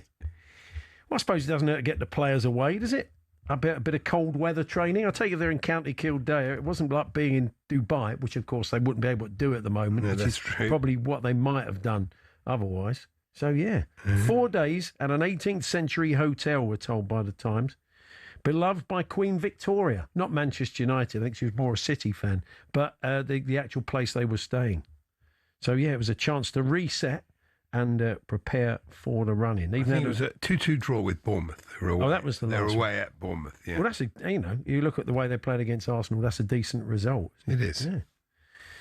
So, yeah, they had press conferences while they were away in the Lady Glanville suite. I mean, I'm sure you've stayed there, Andy, in the old Lady Glanville suite. Very much so, yeah. So, I wonder if they've come back, been on the Sunday dinners. I don't know. I'm sure they wouldn't let them do that. Not. So they've had a visit from Westlife's Nicky Byrne, who played at Leeds back in the day, who went along to watch. So anyway, whatever happened to Mickey Gray? Any sign of him? Okay, yeah, we're just... I'd all manner of questions. Like a play. Well, it's a brilliant play. I'd all manner of questions ready for I'm just going to see whatever happens. He's to there. Mickey Gray in the West End. He joins us now. Oh, good. Mickey, good afternoon. Paul, Andy, how are you doing? I think we've got some technical issues. Yeah, no problem. It's good. It's good to chat to you. I wanted to get your take on tonight. We're just saying the United players have been away on a bit of a training camp. I mean, they'll be firm favourites tonight at home. It will be sort of interesting to see how they emerge from this little sort of impasse we've had over the last 3 weeks and how they play. Yeah, no, absolutely, Paul. Yeah, I think in the past, United have come back and they've looked a little bit sluggish from the international breaks. And they've certainly had a long period after the last international break as well. And they want to get back to winning ways after that performance against Bournemouth, which was a decent performance. I think everybody maybe expected them to win that game, but unfortunately they didn't. But I think when Leeds United come to town, it's always stoked up, this game, isn't it? It's a big rivalry and Leeds are fighting for their lives at the bottom of the table. So both sides wanting points for different reasons, I suppose. The sort of whispers around the manager. I mean, he has done a good job, Michael Carrick. As Andy said, there's been 1 or 2 results on and off that weren't quite as good. But do you kind of sense, I mean, I think Ahmed was saying they'd like him to get the job. Do you think you sense that the players would be right behind him getting the job? Absolutely, yeah. I think he's the standout candidate, Paul. I really do. And there's nobody outside of Manchester United who I think is waiting in the wings. There's going to be speculation about so many people. I think even your new boss, Roberto De Zerbi, got another mention as well. But I'm not quite sure. I think what Michael's got going there is something pretty special at the moment. I know it's obviously the honeymoon period where he's walked into the job and he's got everybody back on side. He's got everybody smiling. But I think one of the key parts of it would be, I think if Michael is to take Manchester United moving forwards to the future and next season, I think he has to keep Steve Holland alongside him. Definitely. Yeah, it's just absolutely key, Andy. And I don't know if you agree with this as well. Michael's a good manager and he's very good in front of camera, and obviously his track record of being at the football club, etc. and everything. But I think you need a good number 2. And Steve Holland is certainly top of the tree. I mean, he's taken all of the coaching sessions and the players are buying into it. And I think everybody's enjoying the way that Man United are playing now. So I think it's more of a package rather than just Michael. That's what Chelsea should have done with a senior. They should have brought him a senior person to deal. He can't handle it. All the great management. I mean, you think going back to Clough and Taylor, there's nothing wrong with that, is there? Having a good assistant there, someone you can rely on. His experience, exactly, a sounding board. You can. I mean, I don't doubt that the pair of them bring different things to the table, and that's why it's working. No, absolutely. I think you're spot on, and Michael's obviously walked through the door, and look, he knows himself. He can't do that job on his own. And I think he had Jonathan Woodgate with him at Middlesbrough. Whether Jonathan was experienced enough and's got enough know-how to take the coaching role at Manchester United on his own was probably too difficult for him. So I think bringing Steve in, and obviously there's other coaches at the club there as well, they're helping Michael out. I think the most important thing is that he doesn't feel inferior to having Steve Holland at the football club, and maybe doesn't have that worry of Steve Holland wanting to take his job if anything ever happened to Michael. And I think he does feel comfortable having Steve there. And I think there's a lot of clubs can maybe take note. I know you just touched on it there, Andy, about your club, Chelsea, under Liam. I think it was imperative that he brought somebody in with experience who could coach the players on a day-to-day basis. And maybe that's why they've slipped up on occasions this season, because they haven't got that know-how. Not maybe, it's definitely. Yeah. It's absolutely definitely. I mean, the bloke's out of his depth. You can see, I feel for him, but it's just not working, and it isn't going to work. From a Leeds point of view tonight, it's going to be, you were there, you saw Tottenham play tense yesterday, and the pressure getting to them, and De Zerbi admitting after the game, the pressure of being in that relegation area has affected the way they're playing. So Leeds are on level points now with Forest. If they were to lose by a couple of goals, I think they could potentially go below Forest. So we'll find out a lot about Leeds on this run in tonight, and if they can play with the freedom, put in a performance, or if there is a bit of paralysis, because they're right in the mix off the back of that West Ham result and the Forest draw. Yeah, I think they'll be hoping that they've got a bit of momentum from the cup game that they were involved in, Paul. But you look at their league form, and albeit they're not losing football matches now, or as many as they were, they're not winning the games that are going to get them away from that relegation zone. They've drawn a lot of games. I think, it's no win in 6.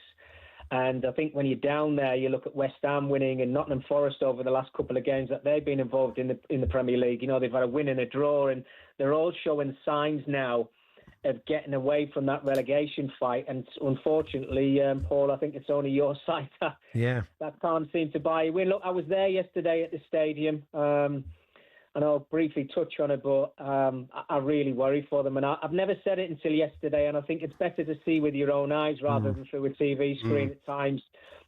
And I just didn't see any fight. I didn't see any match winner. They were predictable. I wrote down in my notes yesterday while the game was going on, they looked cagey. Yeah. They were playing safe, and they looked like they were defending for their lives. And I'm not quite sure what De Zerbi, if he's had the chance over the last 12 to 13 days to maybe change anything up. I know Van de Ven was one thing that sprung to me, where he never did any of those runs. He never really crossed the halfway line, unless it was for a set piece, a corner or a free kick. So I think defensively he's tried to show them up. But I thought that was a game that Tottenham could have won yesterday against Sunderland, who should really be on their holidays. The match report is interesting. There's a line there very quickly. Spurs keep changing manager, but not the people on the pitch who are clearly the problem. They can't, because there's nobody else to put in there. I mean, there's very little they can do. I mean, we've lost Christian Romero by the sound of it for the rest of the season, and probably forever today. Yeah. So it keeps getting worse. Anyway, Mickey, good result for Sunderland, we should say. So it was. There was a couple of things with Tottenham yesterday, Paul, if I can briefly just say it. You need experience, and I think having Paulinho and even Pape Sarr on the bench when you've got Bergvall and Archie Gray in midfield, that sprung straight off the page to me. Yeah. I think that was a real concern. I think experienced players, when you're in a relegation fight, you need to use them, whether you think you can trust them or not. Mickey, thank you. We'll catch up with you soon. Enjoy the game tonight. It's live from 7 o'clock this evening. Drive is coming up next to build up to that game, and a whole lot more besides Noel Gallagher joining Andy and Benty. We'll see you tomorrow from 1.